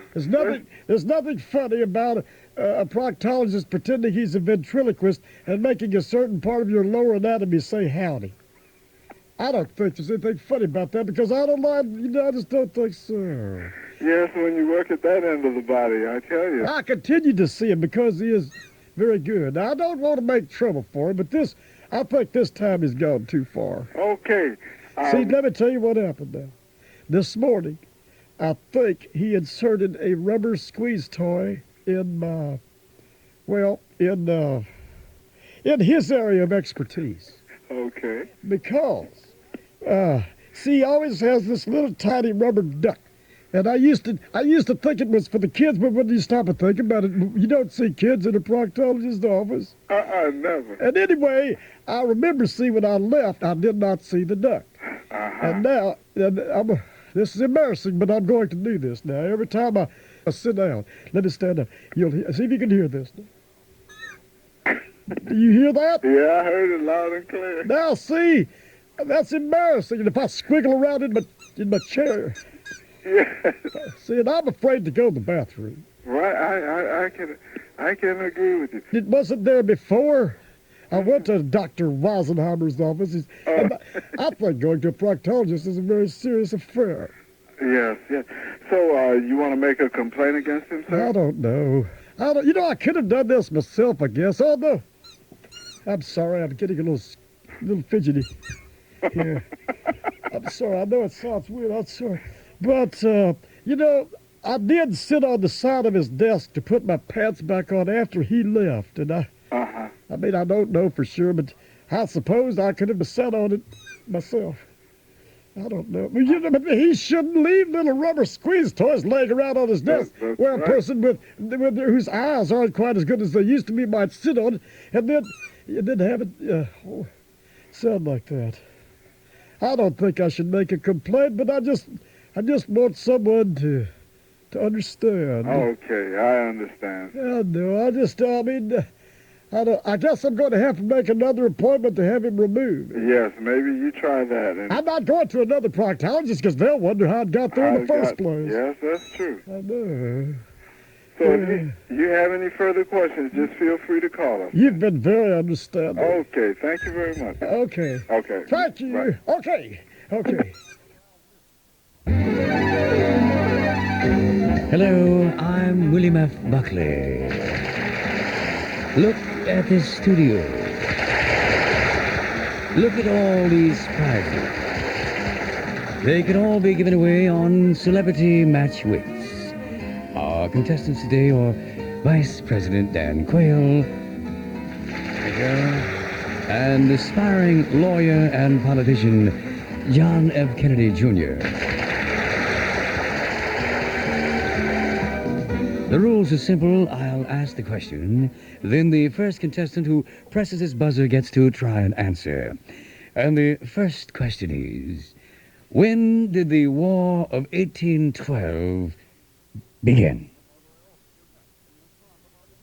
Gentlemen, the buzzer is that big button marked buzzer in front of you. It seems a rather obvious answer. Mr. Quayle, will you try a shot at this? Yeah. The War of 1812 was fought when? William, I refuse to answer this question on the grounds that my political party is currently in power, and the spiral-graphing deficit may be linked to unpaid restitutions and legal actions still stemming from this war. Very well. We'll throw out the question on the grounds that you just said. Okay. Next is math. Aww. How many members in the Dave Clark Five? Come on, the answer is obviously in the title. Think of it. Yes, Mr. Kennedy. I won. Dave Clark. No, I'm sorry. Okay, next question. I'm afraid that one of our contestants has a slight advantage with this one here. In what geographic location was JFK shot? Where was JFK shot? In the head. No help from the studio audience? In the car. Please sit down, sir. Sorry. Mr. Kennedy, you should know this one, I think. Yes, Mr. Kennedy, where was JFK shot? Disney World. No. Mr. Quayle. Disneyland? Gentlemen, I'm afraid that our time is almost up here. The score is 0-0. We're going to have to go to the final round here. This, of course, is a difficult question that fits into both of your fields of expertise. And here it is. At the current rate of the deficit expansion, by the year 2000, the U.S. deficit will have reached what figure? I know this is a tough one, but gentlemen, I need your answers. Mr. Kennedy, by the year 2000, the U.S. deficit will have reached... $1 billion, trillion, million, zillion, quadrillion dollars and 17 cents. Very good try, but no, that's not right. Mr. Quayle, by the year 2000, the U.S. deficit will have reached... Oh, I know this one. It's that little symbol that looks like an 8 on its side. I mean, it's the highest number. It's got the word fin in it. Fin? Oh, Huckfinity! Mr. Quayle, do you mean infinity? I think so. That's correct. You are our grand prize winner today. Johnny, tell Mr. Quayle what he has won. And what a lucky little boy you are, Mr. Vice President Quayle. You've won a prize picked especially for you. It's an honorary diploma from Harvard University. And John Kennedy, you won't go home empty-handed either. You've got a diploma from Mrs. Krell's Fun Time Nursery School in Dubuque, Iowa. Well, it certainly has been fun. Join us next week. I'm your host, Willie McBuckley. So long, everybody. Thank you.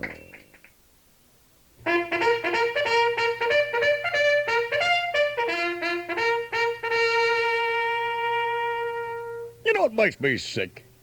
You know what makes me sick? I want French kiss a wino in the morning. Yesterday I get home from work and discovered that Pearl is in the kitchen laying out a romantic meal. It is all there.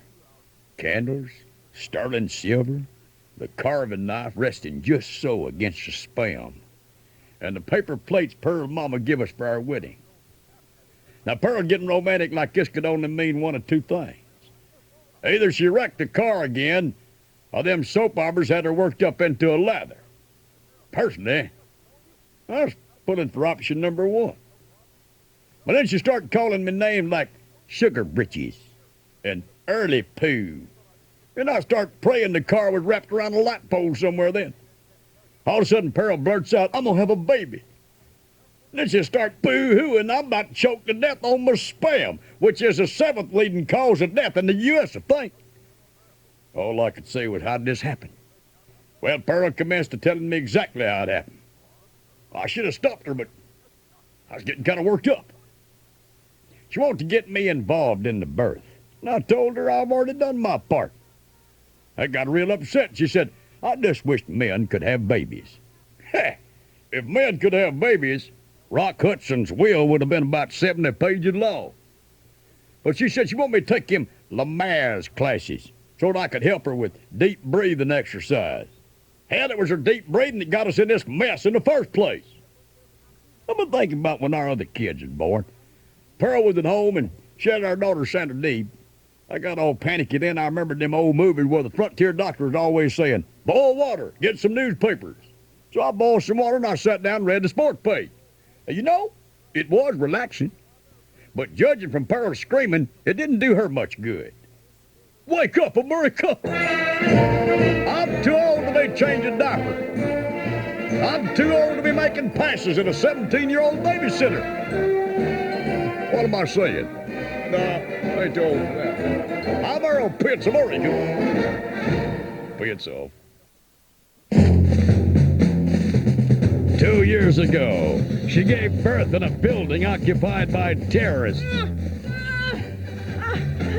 Now, see her give birth on a snowy airport runway while planes crash all around. I can see the head. It's Demi Moore in Push Hard 2. Get this thing out of me! One more push.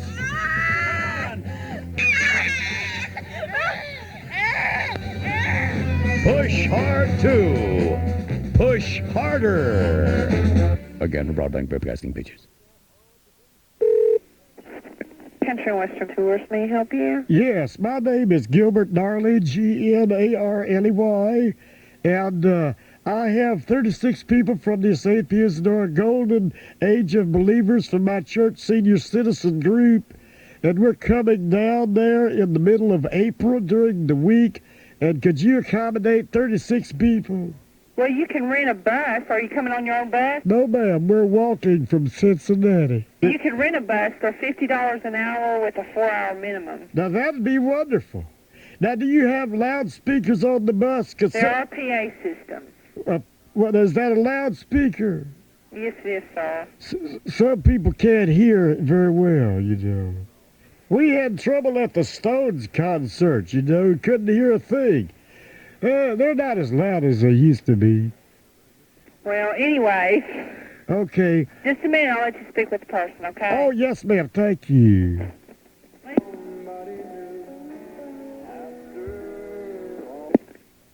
Can I help you? We need a bus. Okay, when? For a tour. It would be the middle of April. All right. And I was told to ask a few things. Is that okay? Uh-huh. But now about the tour, I was told to be sure to ask, would we be able to see the Grand Ole Opry building?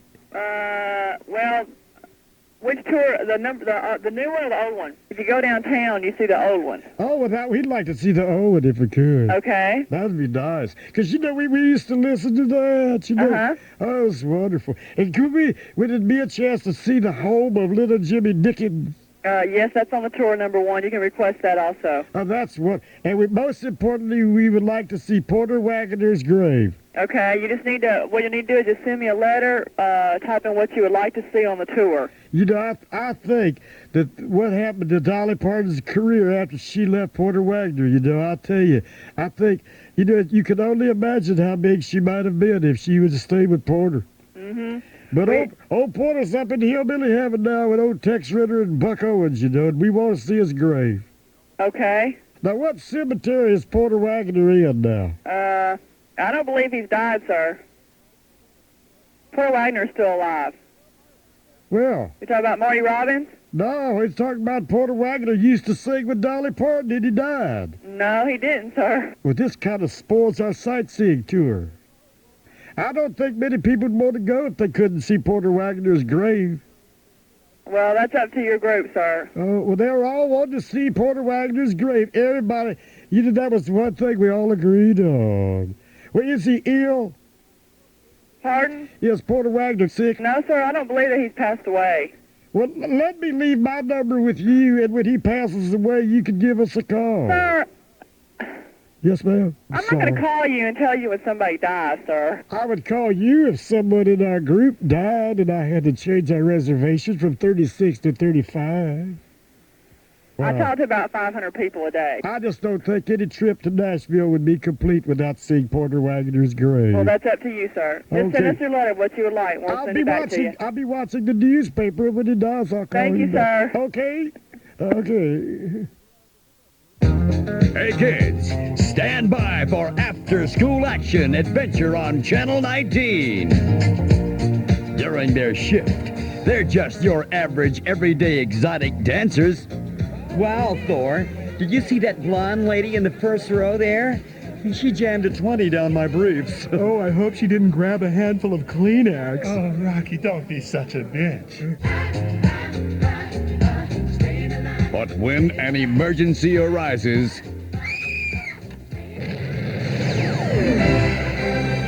they become the Chippendale Rescue Rangers. Rocky! Yo! Get the Jeep. Thor! Yo! Grab the emergency kit. I'll start up the helicopter. And guys, don't forget your sequin briefs and bow ties this time. And tell them the Chippendale Rescue Rangers are on their way. Remember, kids, that's the Chippendale Rescue Rangers. Every day right after school. Your moms can watch, too. From Burbank Broadcasting.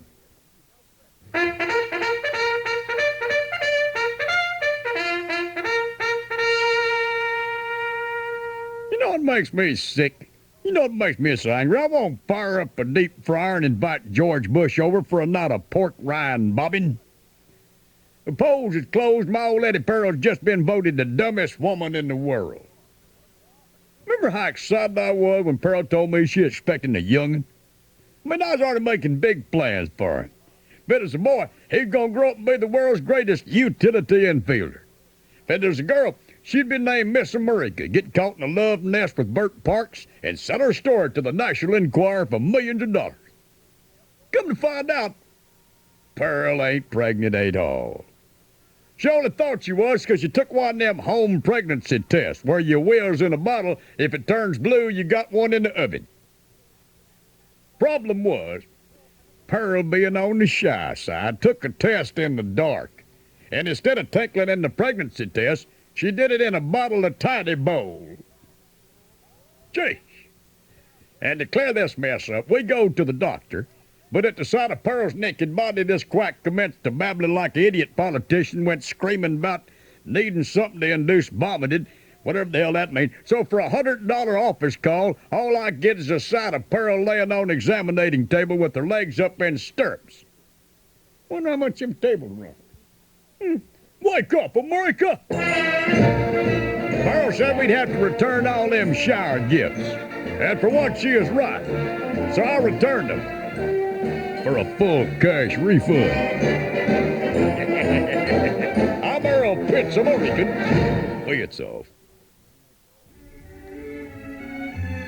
You've seen all the other reunion shows. Well, now it's time for America's favorite warm family sitcom. It's the Father Knows Best reunion show. Using the Donna Reed music. Well, Margaret, it's just a few minutes and all our children will be home. Just think of it. Princess, Bud, and Kitten all reunited under our roof once again. It's been years, Jim. What's that? Jim, it's Kitten. She's riding a motorcycle. There are a lot of young women riding motorcycles with her. Here she comes. Hi, Kitten. Hi, Dad. The sisterhood is powerful. Well, who are those young ladies, Kathy, and why didn't you invite them in? Oh, that's my lesbian motorcycle group. They're on their way to San Francisco to roll fags. I certainly hope you're not smoking, young lady. The sisterhood is powerful, Mom. Of course it is, dear. Look who's coming up the driveway, Jim. It's Bud. Whoa, hey, dudes. This is far out. Bud, you're shaking. You're drinking too much coffee. Margaret, I think Bud needs a cup of Sankut. It's not that. I need a fix. Well, you just go ahead and fix, Bud. But remember, put the tools back when you're done. Yeah. Honey, look. Here comes a cab. It's Princess with 3 little children. Hey, Dad, pay the cab, would you? I'll pay you back when the ADC check gets here. Betty, your letters didn't say anything about your getting married, much less having 3 children. Mom, I'm not going to marry that bum. He'll have to prove he can stay out of jail for longer than 6 months. I'll just stay here with you for a few months. Mom, Dad, meet my kids. Rainbow, Sunshine, and Mombasa Abdul X. Mombasa Abdul X? My old man says he doesn't want any kid of his having some honky slave name. Come on in, everyone. Dinner's ready. Everybody's favorite roast beef, mashed potatoes, gravy, green beans, coleslaw, and apple pie. Just brown rice for us, Mom. We're on a macrobiotic diet to clean out the chemical poison out of our systems. Well, I think we have some minute rice. I'll drop a lewd. That gives me an appetite, man. Now, everybody to the table. This is a great meal as usual, honey, but I'm seeing colors and all your faces seem to be melting. That's because I dropped some blotter acid in your Sanka, Dad. Acid? Margaret, would you get me the Rolaids?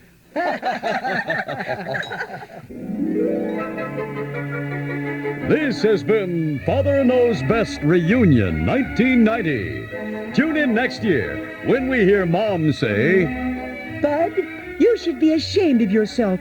Your father is still freaked out. Sorry, Mom. I've learned my lesson. I'll never drop acid in Dad's Sanka again. Good. Care for a peyote, Bud? Oh, Bud.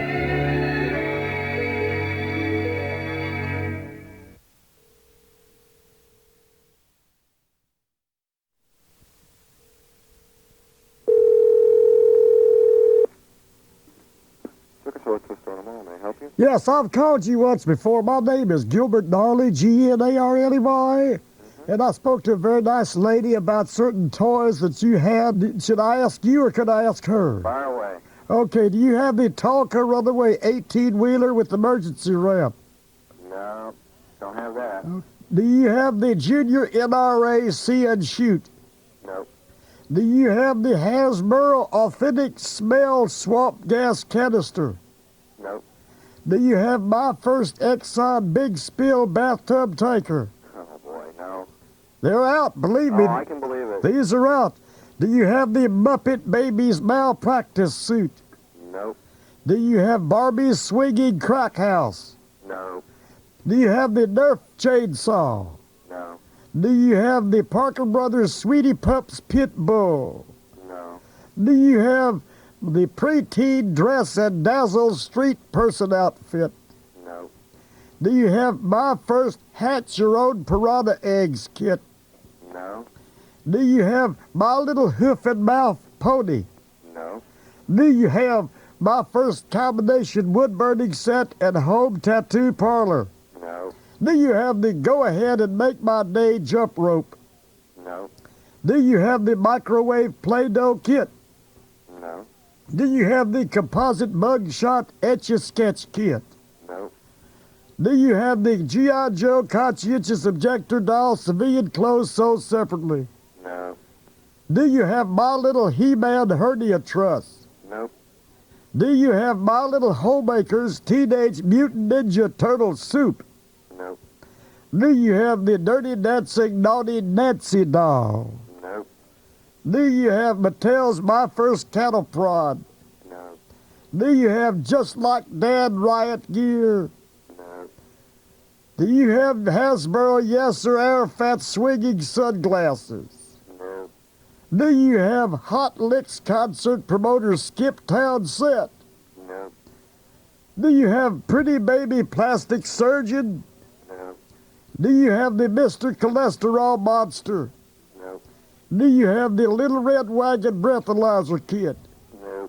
Do you have the Wins Kids Urinalysis Test Your Friends kit? No. Do you have the Cocaine Kingpin Fun Time Shootout? No. Do you have the Michael Jackson's hair removal playset? No. Do you have the Hasbro Teenage Mutant Ninja Lepers? No. Do you have the Disney My Little Barmaid action figures? No. And do you have Gorby's forehead painting kit from Coleco? Nope.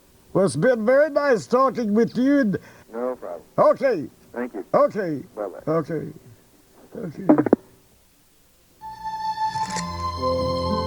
Oh, this is delightful. What is this? It's veal cutlets served in a white wine sauce. It's wonderful, isn't it? Oh, yes. Oh, would you please pass the veal? May I have some more veal, please? Would you please pass me some of that milk-fed dead baby cow? Really?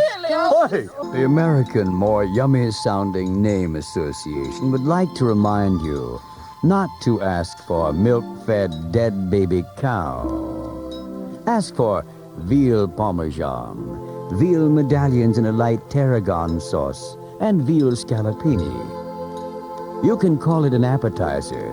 You can call it an entree. But please don't dare call it milk-fed dead baby cow. Garcon, my compliments to the butcher who bludgeoned this to death. Baby cows like to be eaten. Could you then pass me some of them black, slimy, rotten fish eggs? Oh, caviar! This message sponsored by the American More Yummy Sounding Names Association. Hey, can I have 2 chicken abortions sunny side up? 2 eggs, I mean.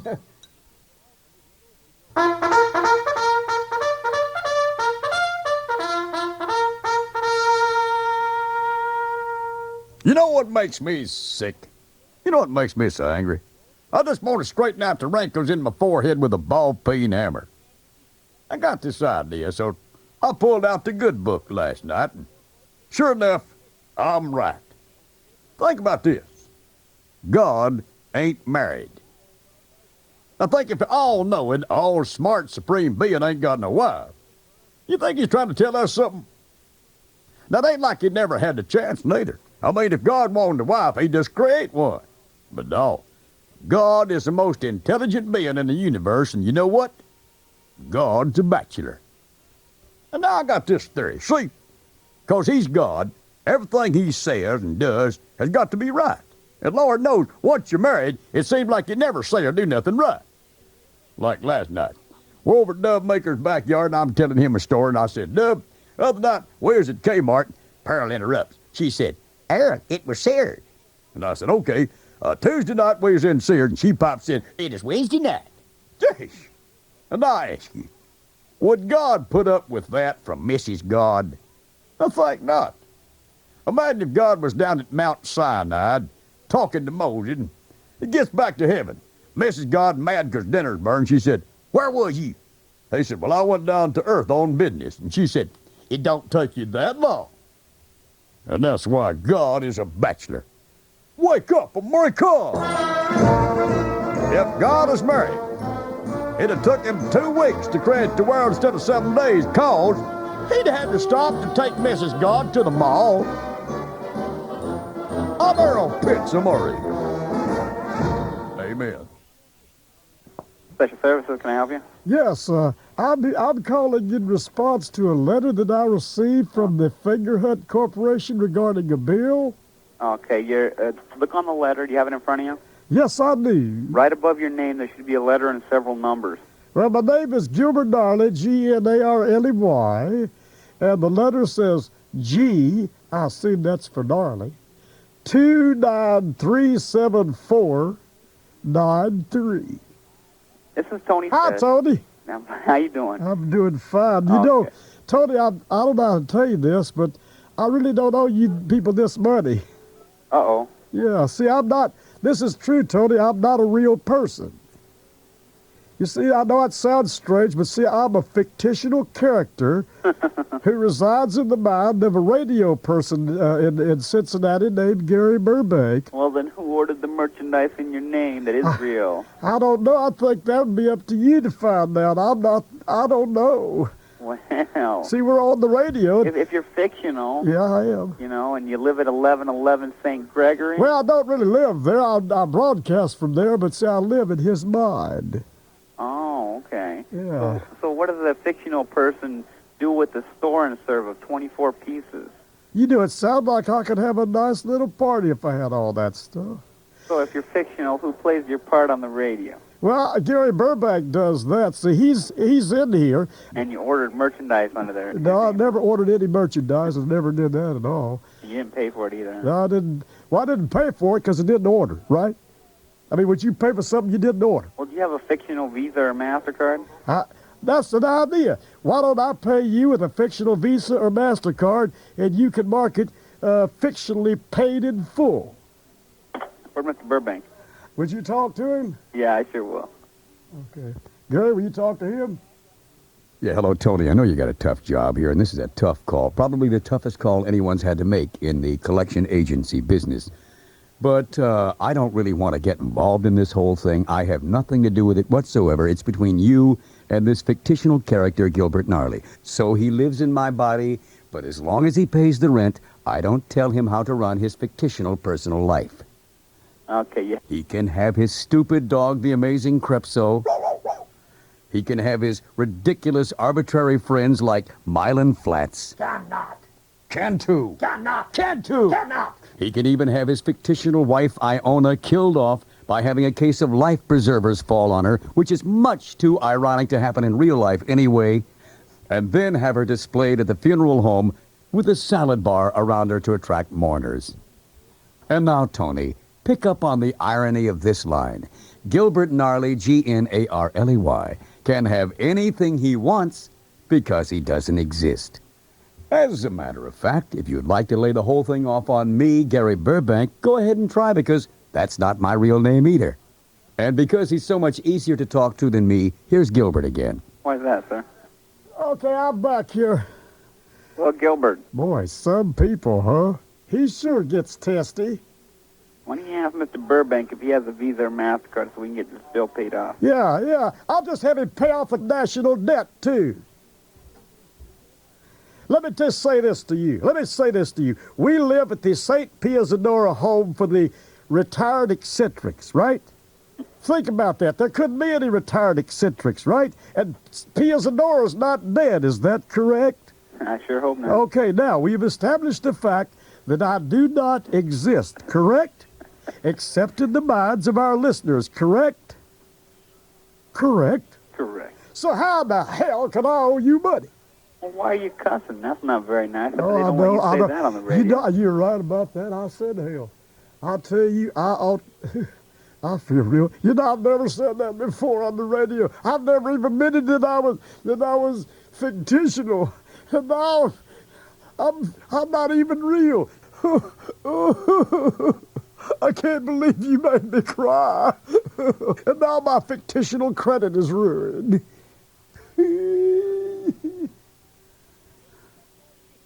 Well, the only way to get out of it is to either pay it or send me a letter.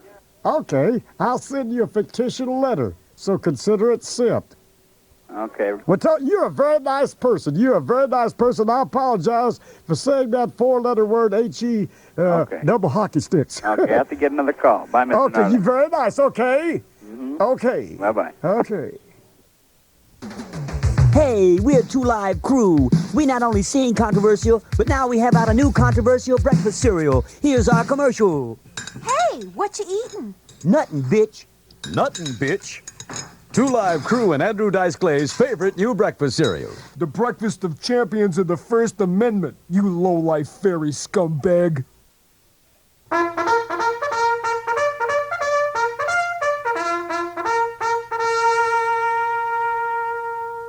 You know what makes me sick? You know what makes me so angry? I could take a bath with a new circular saw to see if it's properly grounded. The other night I come in from work and phone rang, and Barrow's on that sucker quick as flies on a road apple. Blabbering away, and I heard her say, 1812. And then I heard her say, General Grant. I wonder what the hell she's talking about. Nearest Pearl ever come to having any interest in General Grant was when she found out his picture was on a $50 bill. Well, then she screamed, Earl, guess what? Before I come up with what it was, she lost what few remaining marbles she'd got. She said, we won free lessons to learn to lambada, the forbidden dance. Well, I tell her, I don't want to take no lambada lessons. Then she reminded me how lumpy that mattress was where I spent my bachelor week. So I end up going. Well, when we get to this place, we get our dance instructors. Mine is Naughtier, and hers is Raoul. Now, Naughtier ain't bad. Hoo-hoo-hoo, I'm telling you, that girl was a hard body. She had a butt you could crack walnuts on. But Raoul, I'll tell you, he's some skinny little geek with hair that looked like he got a quart of 10W30 in, and a little pimp mustache. And Paradis kind of a big woman. You know, she's looking at him and she's looking at me thinking, I don't know about this. Well, he hauled Pearl off and I get Naughtier.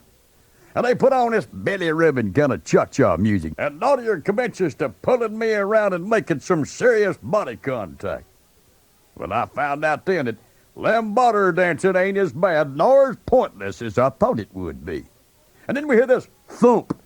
And Pearl is laying on the floor from where his skinny little weasel Raoul dropped her when he was trying to do one of them dips. Well, we get Pearl back up on her feet, and she and Raoul go off to moving off, and I got to wonder if Pearl is doing all this stuff too. And Nadia tells me that she didn't think so, because Raoul ain't exactly a macho guy. Let's put it like this. If Raoul was a dessert, he'd be kind of a flambe. Now, if this lesson is over, I'm pretty excited about taking a few more lambada lessons, and Pearl ain't hearing none of it. Raoul dropped her 3 more times, and she claims her thighs is chapped. Wake up, America! The lambada craze is officially over. Harold Pitt says so. Ain't hard to learn, though, just hard to do it standing up to music. I'm Earl Pitt's American Pizza. Take me out with the all day. Take me out with the crowd. Buy me some peanuts and cracker jacks. I don't care if I never get back. The outlook was so brilliant for the Bayville Nine that day. The score stood 0-0. It was the first inning to play. And when Henderson struck out at first, and McGee nearly did the same, a pall-like silence fell upon the CBS announcers of the game. Buck and McCarver, astonished at this, in deep despair the rest, clung to the hope which springs eternal in those fruitcakes from the West. They thought, if only Canseco could but get a whack at that, those Las Vegas oddmakers would put up big money with Canseco at the bats. And McGuire followed Canseco, and then Carney the Great. But the former was a hoodoo, and last night McGuire a piece of cake. So, upon the stricken media creeps, grim melancholy sat, but there seemed but little chance of Canseco getting the ball on the bat. But Henderson struck out, to the wonderment of all. And McGee, the batting champ, grounded to short with the ball. And when the hype had lifted, and they all saw what had occurred, there was no one safe at second, no one a hug in third. Then from CBS microphones there rose a lusty yell. It rumbled through the valley and rattled in the dell. It pounded on the mountain and recoiled on the flat. For Canseco, mighty Canseco, was advancing to the bat. There was ease in Jose's manner as he stepped into his place. There was pride in Jose's bearing and a smile at Canseco's face. And when, resounding to the boos, he lightly doffed his hat, no stranger in the crowd could doubt 'twas Canseco at the bat. 50 million eyes were on him as he rubbed his hands with dirt. 5,000 tongues applauded. McCarver and Buck had to smirk. Then while the writhing Jose Rio ground the ball into his hip, defiance flashed in Canseco's eyes. A sneer curled Jose's lip. And now the leather-covered spear came hurtling through the air, and Canseco stood a-watching it in haughty grandeur there. Close by the sturdy batsman, the ball unheeded sped. "That ain't my style," said Canseco. "Strike one," the umpire said. From the benches, red with people, there went up a muffled roar, like the beating of the storm waves on a stern and distant shore. "Kiss him! Kiss the umpire!" shouted someone in the stand. And it's likely they'd have kissed him had not Canseco raised his hand. With a smile of Christian charity, great Canseco's visage shone. He stilled the rising tumult. He bade the game go on. He signaled to Jose, and once more the dun spear flew. But Canseco still ignored it. The umpire said, "Strike two." "Fraud!" cried the CBS crew, and echo answered, "Fraud!" But one scornful look from Jose in the audience was just odd. They saw his face grow stern and cold. They saw his muscles strain, and they knew that Canseco wouldn't let that ball go by again. The sneer had fled from Canseco's lip. His teeth are clenched in hate. He pounds with cruel violence his bat upon the plate. And now Jose Rio holds the ball, and now he lets it go. And now the air is shattered by the force of Canseco's blow.